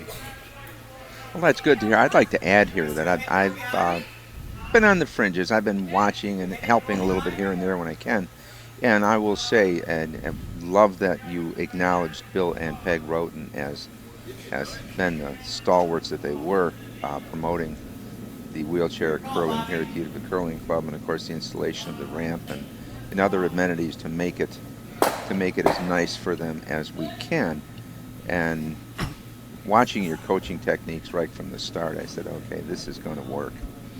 I remember your chalkboard sessions and everything about it. It was top notch right from the beginning. It was obvious you knew what you wanted and you knew how they could get there, and it was a beautiful fit. I have to agree with you. And it's nice to hear that your wife promoted it because you certainly needed her support. So all in all, again, welcome here. Well, so tell us about today. Well, I tell you, we got two very good teams going here at this championship final right now. In Scotland, I've heard you talking earlier, and they've been here, over in North America. This is going to be like a 23-day trip, and they've been playing fantastic, and they really work hard at it. They got a tremendous program that they got set up over there, great funding, and these people are able to dedicate a great deal of their lives to the curling, to their wheelchair endeavors. And same with Koreans have been over here training. The Russians train very hard as well. Have great government support and funding. So that's what we're facing. We're having a hard time keeping up with the Joneses, so to speak, because these countries are really putting a lot of money into their programs, and we have enough funding to do 2 or 3 isolated trips, but we are far from full time, so to speak, like some of these other countries are becoming. And it's the same road that our able-bodied teams are challenged with right now. We're playing against professional athletes, basically, from the rest of the world, and we're trying to do it with people, for the most part, that have families, full-time career jobs. So it's very tough to stay competitive. And you just had recently, Steve. You just had your tryouts. I read in the curling news that was in Wausau, I believe, and that the team is here. And then the World Wheelchair Championships this year are in Finland, and the article said you'll be picking the team by January 1st. Do you anticipate that USA 1 will be our world representative? Yeah, at this point, it's pretty much a lock that they will probably be the 5 people that will be representing us.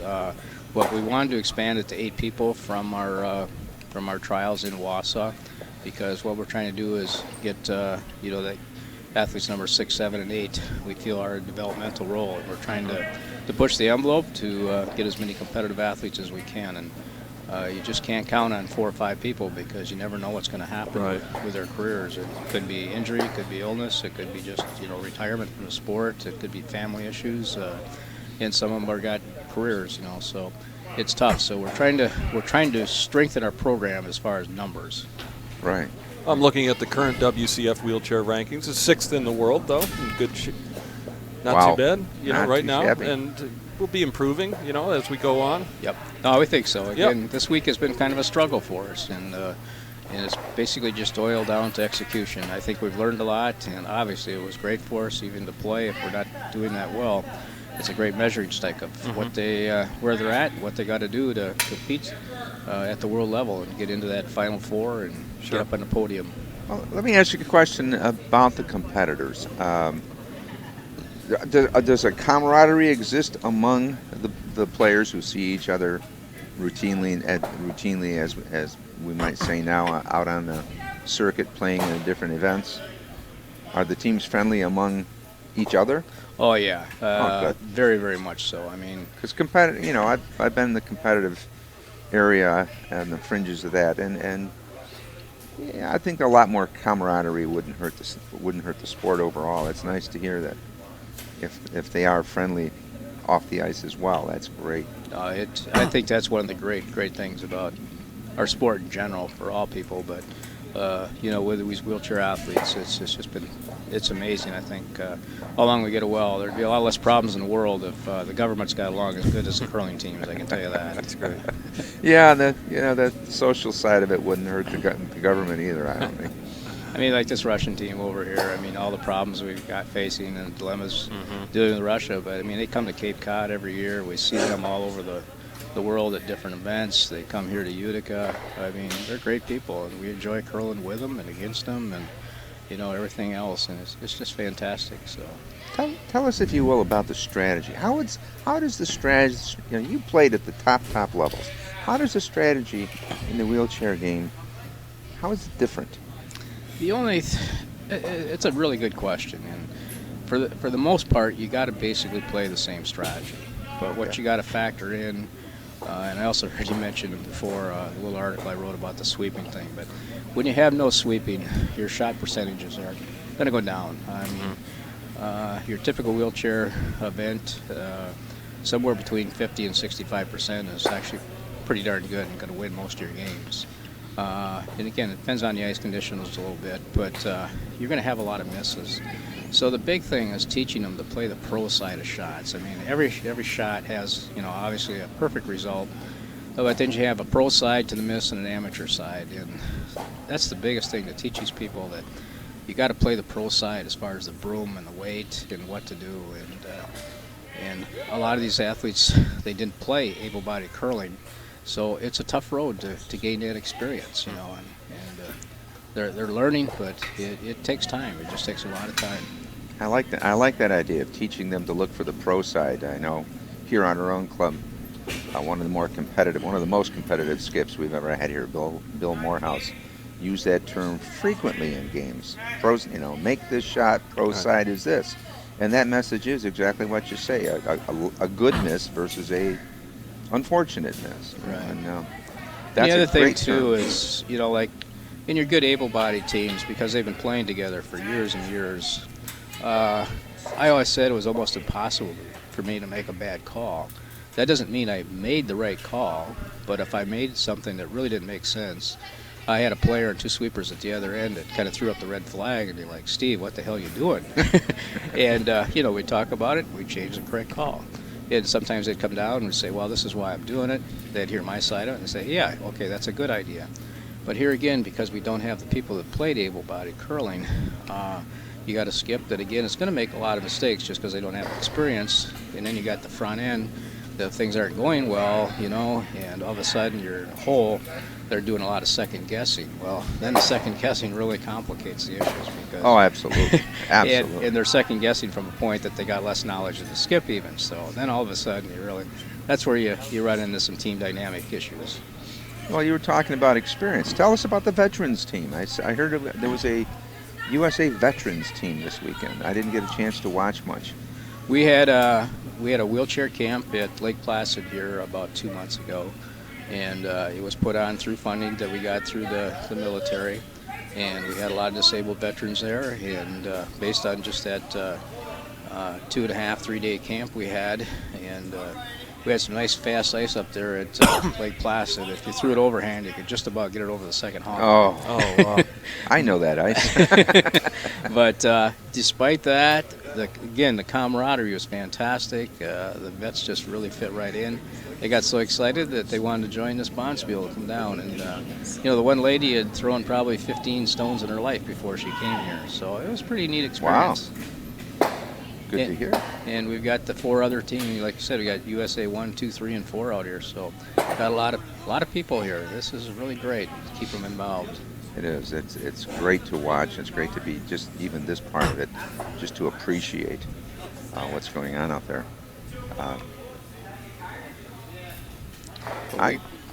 Go ahead, Nerdy. Yep, we're into our skip stones in this end. It's setting up. Ottawa did have 3 in the house. Gregor Ewan with a nice takeout. And Scotland's takeout Ottawa's takeout's rolling out. So Eileen will just try to hit and stick here. Right. Yeah, this end has seesawed back and forth. We've been having a great time talking, and I hope you've been able to enjoy how beautifully it's been played. And we understand if there is a tie, it'll just be a skip draw to the button for the championship. What do you think, Steve? 12:48. It got a little over 16 minutes to get into the 7th end, or get into the 8th end. Right. I think 102 was the cutoff. I think you're correct. Yeah, it's going to be close. Yeah, we should be okay. Okay. So the intern hit attempt by Eileen needs to curl up a little bit. It's definitely going to remove the stone and spill out. There you go. Okay, Steve, what's the strategy here? You think be Ottawa's advantage now to blank this, knowing that's most likely a 7-end game? Yeah, it would be. But once again, the blanks are a lot harder than you think in this because, again, you don't have that sweeping. Right. And, you could aim for the corner of the stone and try to get the blank. But, if you're throwing at a whole stone, you got an 11-inch target. When you throw at a quarter of it, if you happen to throw her out 3-4 inches wide, you get nothing out of it. So you have to be a little bit more conservative in your blanks here because you have to get a piece of the stone. And a lot of times if you stay, it's not all bad. But I'm sure the desired result at the end will be to blank it. Okay. All right. And I see our viewership count is going up, so we'll just review this time limit. So some time limits you see in curling clubs around the country, they'll say finish the end you're in and play one more, but this is going to be when the 2-hour limit hits at 102 is going to be finish the end you're in, correct? That's correct. Okay. So Ideal world, we would have obviously time clocks, but it's almost possible to try and get that many volunteers to train them and to work with it. But that would be the ideal situation if you could have the real-time clocks. Now, I know they went to thinking time to WCF, Steve, for their events, so they're going to incorporate that as well into the world-level wheelchair events as well? That's correct. Yes, okay. yes, they will. And Steve, are you preparing your strategy now for the 5-rock rule? I don't know when that's really going to happen. I know Canada's floating the idea out and using it a little bit. I think it would probably be good for the sport. The ice conditions are getting so good, and they make the houses so unbelievably fast anymore that anything you hit, even Right. with lightweight, just ricochets right out of the house. So You know, you got all these teams that can throw overhand and able-bodied curling. Sure. right. Man, you get 2-3 rocks in there, and it looks like there's going to be a lot of rocks in play, and 2 shots later, everything's gone. It's back to a blank end. I mean, really, it's effectively taking the freeze out of the game. I mean, that's really the way. is. I mean, you have to be almost perfect, or you have to. Has to be welded. Yeah. And even then, if it's not welded right at 12 o'clock, it's gone, basically. I mean, it's just. There's something to be said about some of the ice in the old days. It was a little tougher to read, and Well, the houses weren't quite so quick. In my thought, I had this conversation with one of our avid curlers here, Roger Rowlett, who's done some broadcasts before us. Kind of like the golf ball. Jack Nicklaus and Arnold Palmer wanted to, that's what they said. The golf balls basically made these courses obsolete. So to equate it to curling, it's almost like couldn't they dull up the running surfaces maybe? Like I'm sorry, the striking bands. Like keep the running surfaces so the fans love that fast ice, but maybe try to make the rocks like have some kind of a machine so we know how.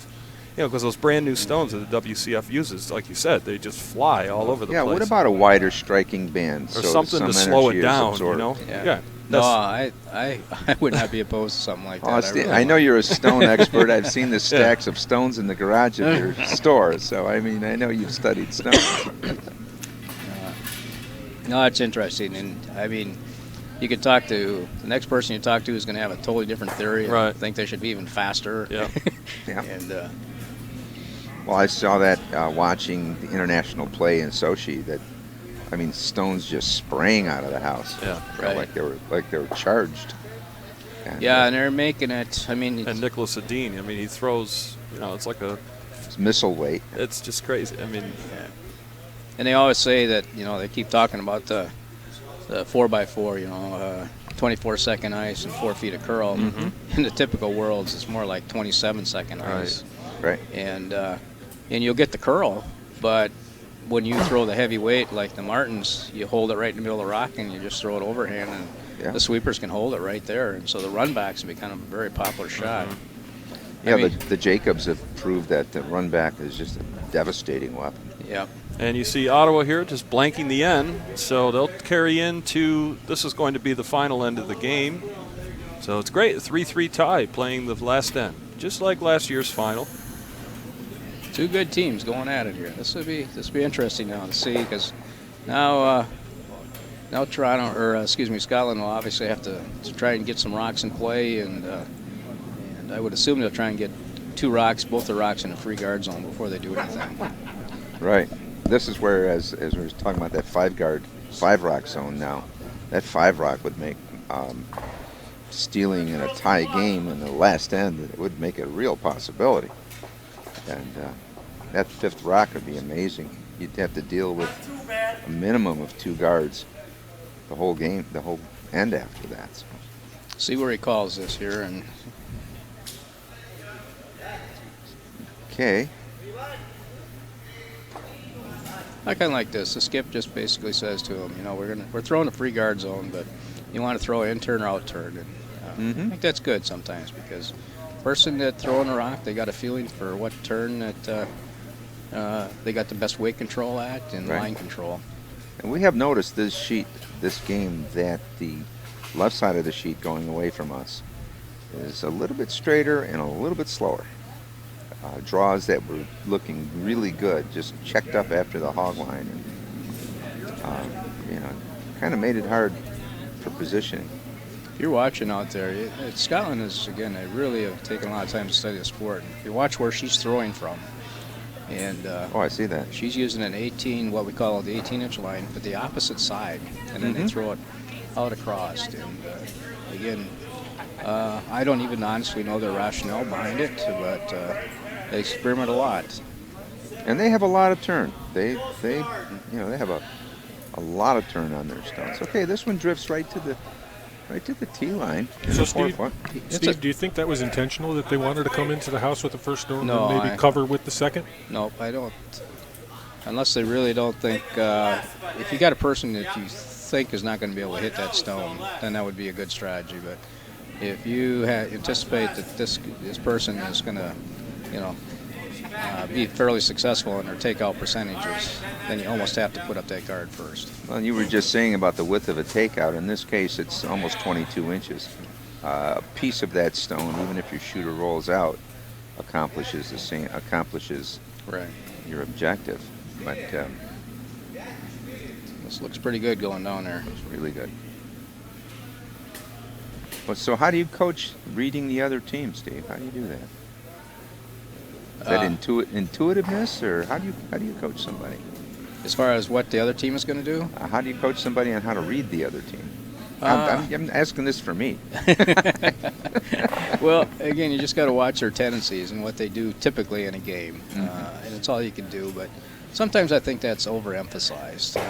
I mean, it's like playing chess or checkers. There's just certain fundamental moves that I think you have to do, and you got to play the game accordingly. And in chess, if somebody does something that's different, you maybe have to change your tactics a little bit. And curling too, it's like a chess match, and you got to change your tactics based on what they're doing.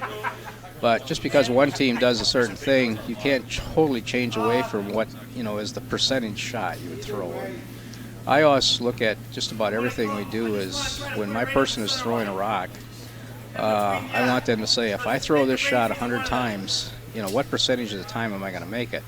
And then if they're looking at option B, if I throw option B 100 times, what percentage am I going to make it? And usually that'll answer your question. They can say, geez, I would make this shot 70% of the time, but I've been thinking about B, but I guess I only make that 30% of the time. Well, I think that tells you probably should go with option A. There you are. I would imagine that with the amount of web streaming available nowadays, that the top-level teams really aren't strangers to you. You can watch quite a bit of tape on some of your competition. You really can. Because you can go back in the library and get this stuff, and it's pretty neat. What a weapon.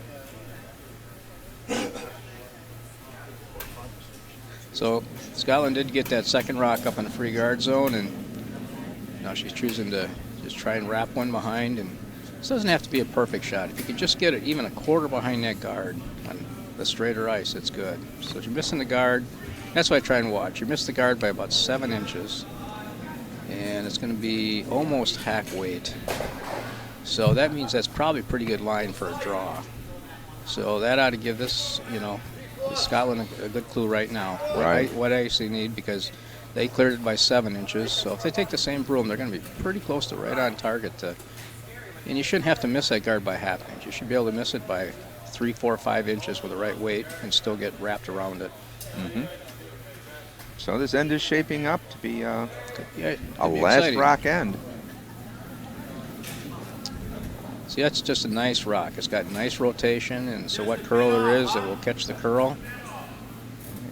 And Scotland kind of has a luxury here, is if they end up sitting in front of the house, not really buried, they have 2 guards. Yeah. And, I would without consider the hammer, that's a plus. It really is. That's a pro side, as you said. Yeah. I mean, the call was to go in, but from a team point of view, I think that's still a pretty good percentage for you. When we're instructing new curlers, we're typically telling them that they want to see 2.5 to 3 rotations of the stone down the ice. Is it pretty much the same for the wheelchair athletes? Or Yeah. we've noticed that they're throwing a little more, at least the Scotland team seems to be throwing a little more rotation.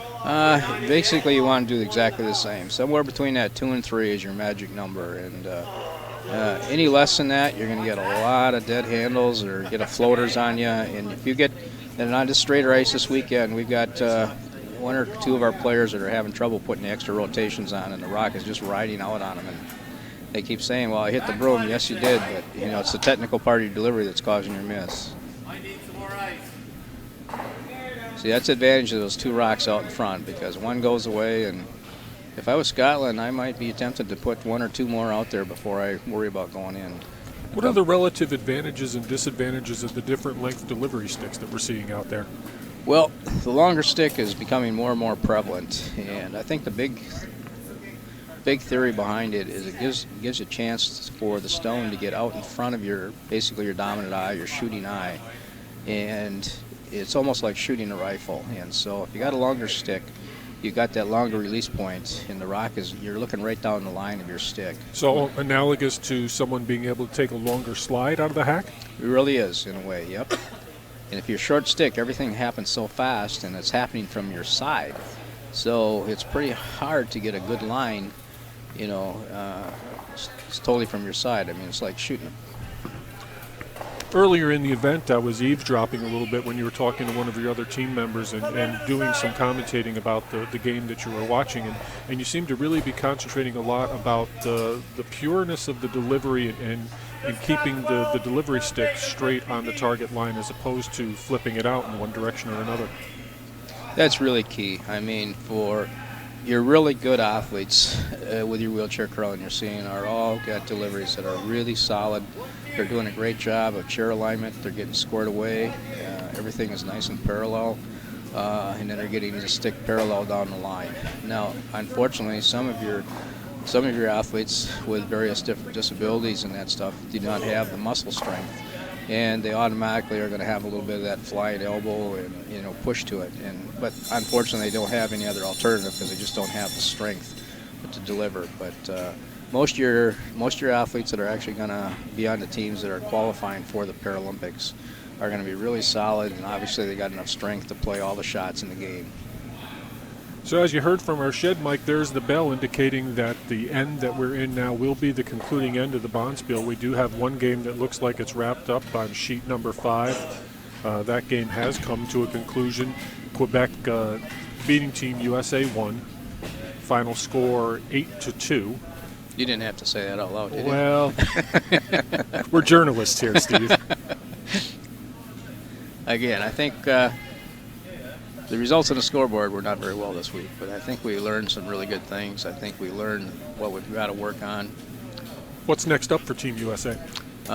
We have a very extensive training camp out in Phoenix in January. A lot of ice out in Phoenix. Actually, they got a very nice new That's facility. the Coyote Club? Yep, they got a nice new facility, and they're going to take care of us, and we're going to have like 5.5 days of training, so it'll be a great session. Right. I was just joking. I mean, I read about the Coyote Club, and I said, all you need is a compressor and a plastic sheet and some water, and you could probably be curling at the equator pretty soon. Well, and that seems to be one of the, from my perspective, one of the biggest changes to the international, the highest levels of competition is the move away from the clubs and into the professionally prepared arena ice. I was talking to members of our club here the other day and saying that we'll never see a national championship here at our club again. We've got a great history of hosting events like that. But those days are gone because in order for our USA teams to compete at the highest levels, they need to be competing on that same type of championship ice. Oh, that's very true. No, Scotland's got that second one up there again, blocking those passes, and he's trying that old, what we call a 2-for-1. You'd like to get 2 of those rocks out and lose a shooter. You can see it's that's again another very, very tough shot in wheelchair curling is these clearing shots because you don't have the benefit of sweeping. And he got one out, and even his shooter only rolled over to that 4-foot line. So Scotland, now they're at the point that... Is it time to come in, or is it time to put another one up front? I think you got your choice here. You can go in or you can wait one more. Well, Gregor Ewan's thrown the second of 3, he's thrown his first of 2 shots. So, again, we might be talking about a pro side here where it's okay to be a little light. Yeah, I think the pro side is, if you I would call this basically as tight to the house as I can get. And then if they overthrow it by 3-4 feet, you might sneak into what we call the sweet spot in the top of the 4. That one's very soft. Yeah, this is not going to be a good shot. This is going to give Ottawa a chance to open everything wide open. Unless it sneaks over there. No, looks like it died right on the line. That one hurts. Yeah. Okay, Greg Ewan did, as we say, hog his second shot. It may have been intentional guard weight, or he may have just caught a stiff spot in the ice. And giving Ottawa now the chance to clear that front guard and roll away. And it's a good move. You notice she was going to throw the intern at it and clear it, but they got that little hanger in the back that you never know, that could be their winning point. Yeah. So now she switched the out turn, so at least they're not, they're trying to stay away from that Right, jam. they're not playing against themselves here. But the other question you also have to ask, is this guy, again, if you throw 100 intern peels and 100 out turn peels, if he makes his interns far more often as out turns, then it's actually a counterproductive move. But you got to hope he throws them both about equal. And if he gets a nose hit, Scotland still has that center line guard. It's just a different color. See, and this is not a real heavy weight because, again, the wheelchair athletes just can't throw that overhand power takeout. And so here we are with a center line guard of a different color, but nevertheless just as useful. With 3 rocks, I'm sure they're going in now. 15 weight. Right, and here's that side that's a little touch slower and a little straighter. Be throwing the in turn. Now here, you were saying about where they position the stone. You're correct, about 18 inches to the left of the center line. So they're shooting a more straight path than we're used to. Well, again, the angle that they're at right now is basically the same angle that an able-bodied curler would be sliding out to throw that draw. So that's this shot here, I totally believe in that concept. But the one I mentioned earlier, that was a lead stone that was trying to draw to that, basically that sweet spot too, right on the, the center line, or the what we call sweet spot, top of the floor, right on the center line. But they actually started that on the other side. Yeah, I saw that. It reminded me of something a bowler does when their ball is hooking too much. Right. They start in the other side of the lane and throw it out and have it come back. So we've had another game come to its conclusion. Our game on sheet number 6, USA 4 versus the team from Toronto, and it looks like Toronto was victorious with a score of 5-3. Well, sheet 2 got interesting too. Korea jumped to a big lead. The USA moved right out there and tied the game and pushed it right to the limit in the 7th end. This is borderline getting by here. It's very close. They got the weight. Very close. Oh, just a feather rub. Boy, that was good weight too. With that tick, it's still, heck, would have probably got into the 8-foot there. Right, it's still in a pretty nice spot though. Yep. Just outside the rings. Right, and and when you're trying to steal, everything in front is your friend. And boy, right now there's 3 stones in the front.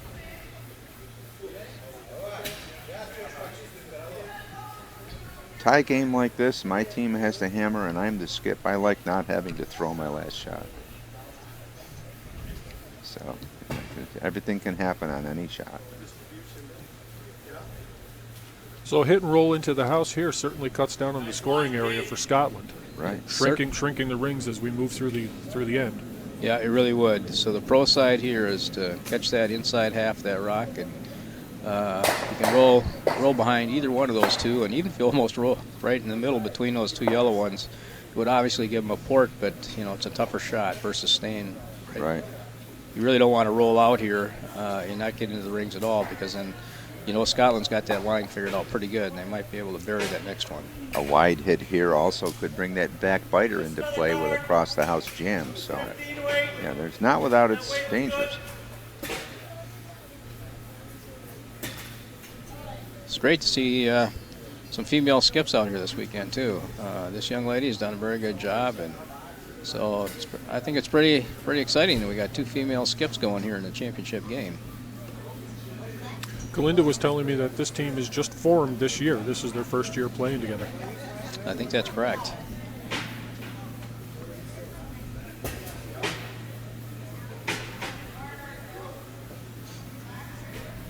I remember one year when the U.S. team went to the World Championships, and the woman who was playing lead was in her 5th or 6th game ever, and they did pretty well. So she was from New Jersey, and I'm sorry I can't remember her name. I thought it was Penny, but Jackie Kapanowski. Jackie. Amazing athlete. Yeah, she was. But yeah, we missed Jackie. She was a 5th or 6th game ever, and there she was at the top of her game. It was just wow. Okay, big shot here. Okay. 5 rocks to go. Doug Morris attempting to remove a troublesome Scotland stone in the front of the house to wrest control of the end back. Doug Stone is underway. He's going to make contact. But again, he's in that tracky side of the ice. The Yeah, would have liked a little continues more out. curl. Okay, leaving Scotland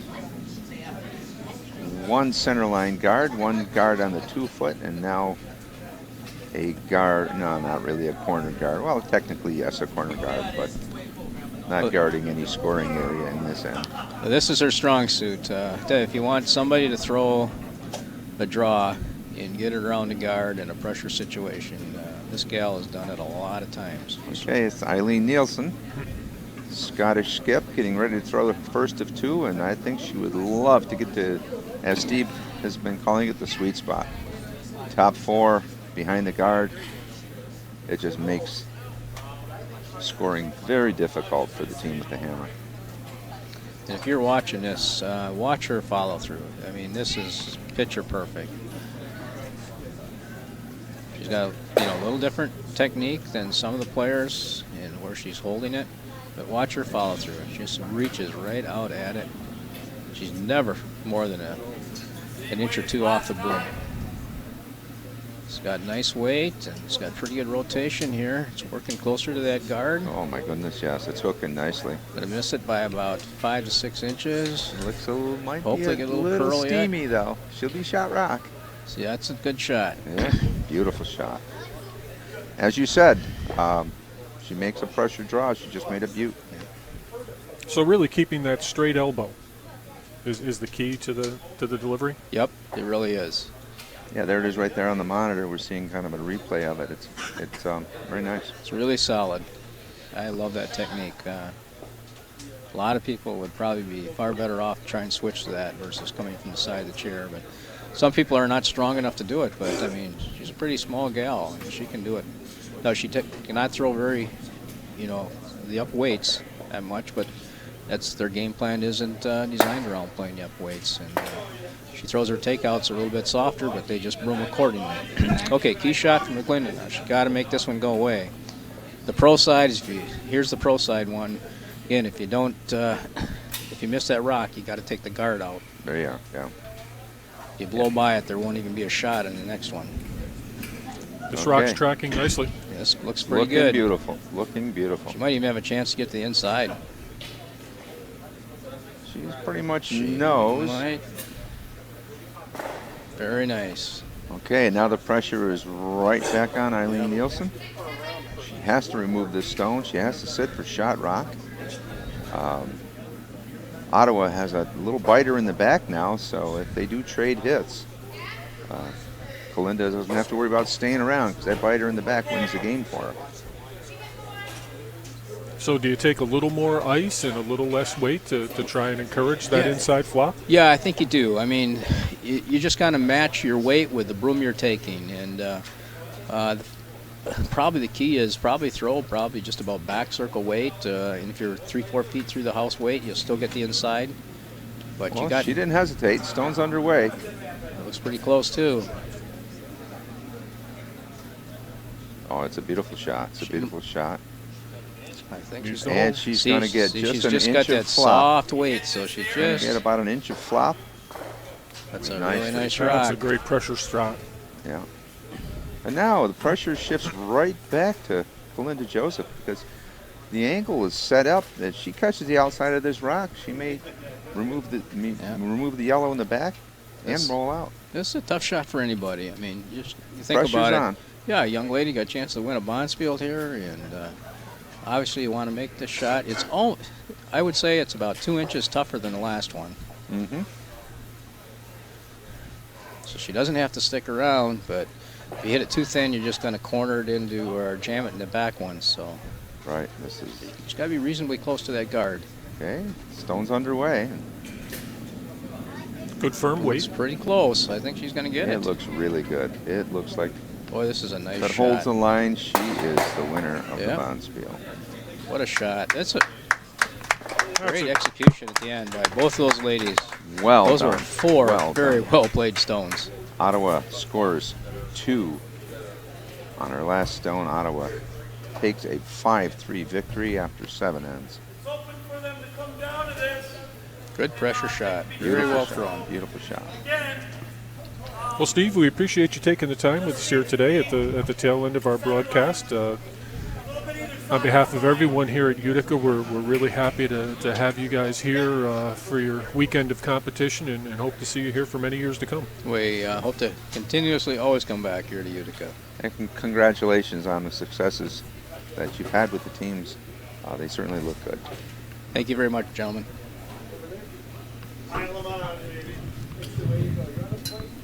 So, John, what's your wrap up as we, while the scores are still up there? Well, while the scores are still up there, we've still got action out on the ice on sheet number 1, Nova Scotia versus USA 3. USA 3 with a good lead, 5-2 at the completion of. Well, it looks like they have. Looks like they haven't hung the last end yet. Right. The 7th end, they're playing the 8th end, but have not hung a score for the 7th end.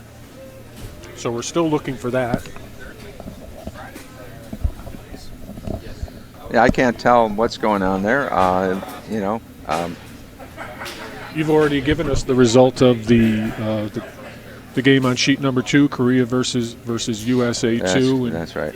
And well, again, they didn't hang the final end. What was the? No, they finished after 7. They finished after 7. Okay, Right. so Korea taking the victory with a score of 7-5 after our time limit of 2 hours in the game. Bronze medal game on sheet number 4, which was Looks to me like Maritime Russia, Ontario versus Russia. looks to me like Russia won that game 5-4. 5-4. Yep. They were tough last year, all the way through, and tough in the final. And I see again this year, just as tough. And all our competitors down on the ice congratulating each other on a good weekend of camaraderie and sportsmanship. A lot of these teams, I'm sure, will be the foreign teams will be returning home. We talked earlier about Scotland having their national team competition trials for their World Championship team coming up here in just the next couple of weeks. An extended training session for them and then team selection. Steve talked about how Team USA will be traveling down to Phoenix for a training session. Right. The Coyote Curling Club in Phoenix, Arizona. Good to see a lot of new curling clubs coming on stream. Charlotte just opened their doors recently. Now, when I lived in Charlotte, they had one hockey rink and one mall skating rink. And I used to go down and I was a speed skater then, so I would go down and torture my ankles for a few hours a week. All right. They're going to have their grand opening on December 13th, so it'll be next Saturday Right. at Charlotte, and then Raleigh's scheduled to open in January. When I talked about curling down there, they just looked at me funny until I walked away. You know, they didn't want to hear much about it. It's great. It's great they're curling there. There's so many people, such a vibrant city center in Charlotte. Well, we want to thank everyone for tuning in to the webcast today. Replays will be available on the Utica Curling channel and YouTube until the end of time. So Yep. Do we have all the final scores for those of you tuning in before we sign off? we got everything we could before Mark took them all down. Okay. Well, we know our winners, right? We do know our winners. So once again, congratulations to all the athletes for coming out here today. Look forward to seeing them again next year. And from everybody here at the Utica Curling Club, have a great day. All right. Thank you. Nice job. And we will be on the air next for the finals of the Murray Bonspiel, the men's club championship here at the club. That'll be Sunday, December 21st. So hope you can join us then. So for Dave Palazzoli, John Jacom, my name is Doug Smith. Thank you so much for watching. Again, our final, Ottawa, victorious in the gold medal game over Scotland. We'll see you next time on the Utica Curling Club channel.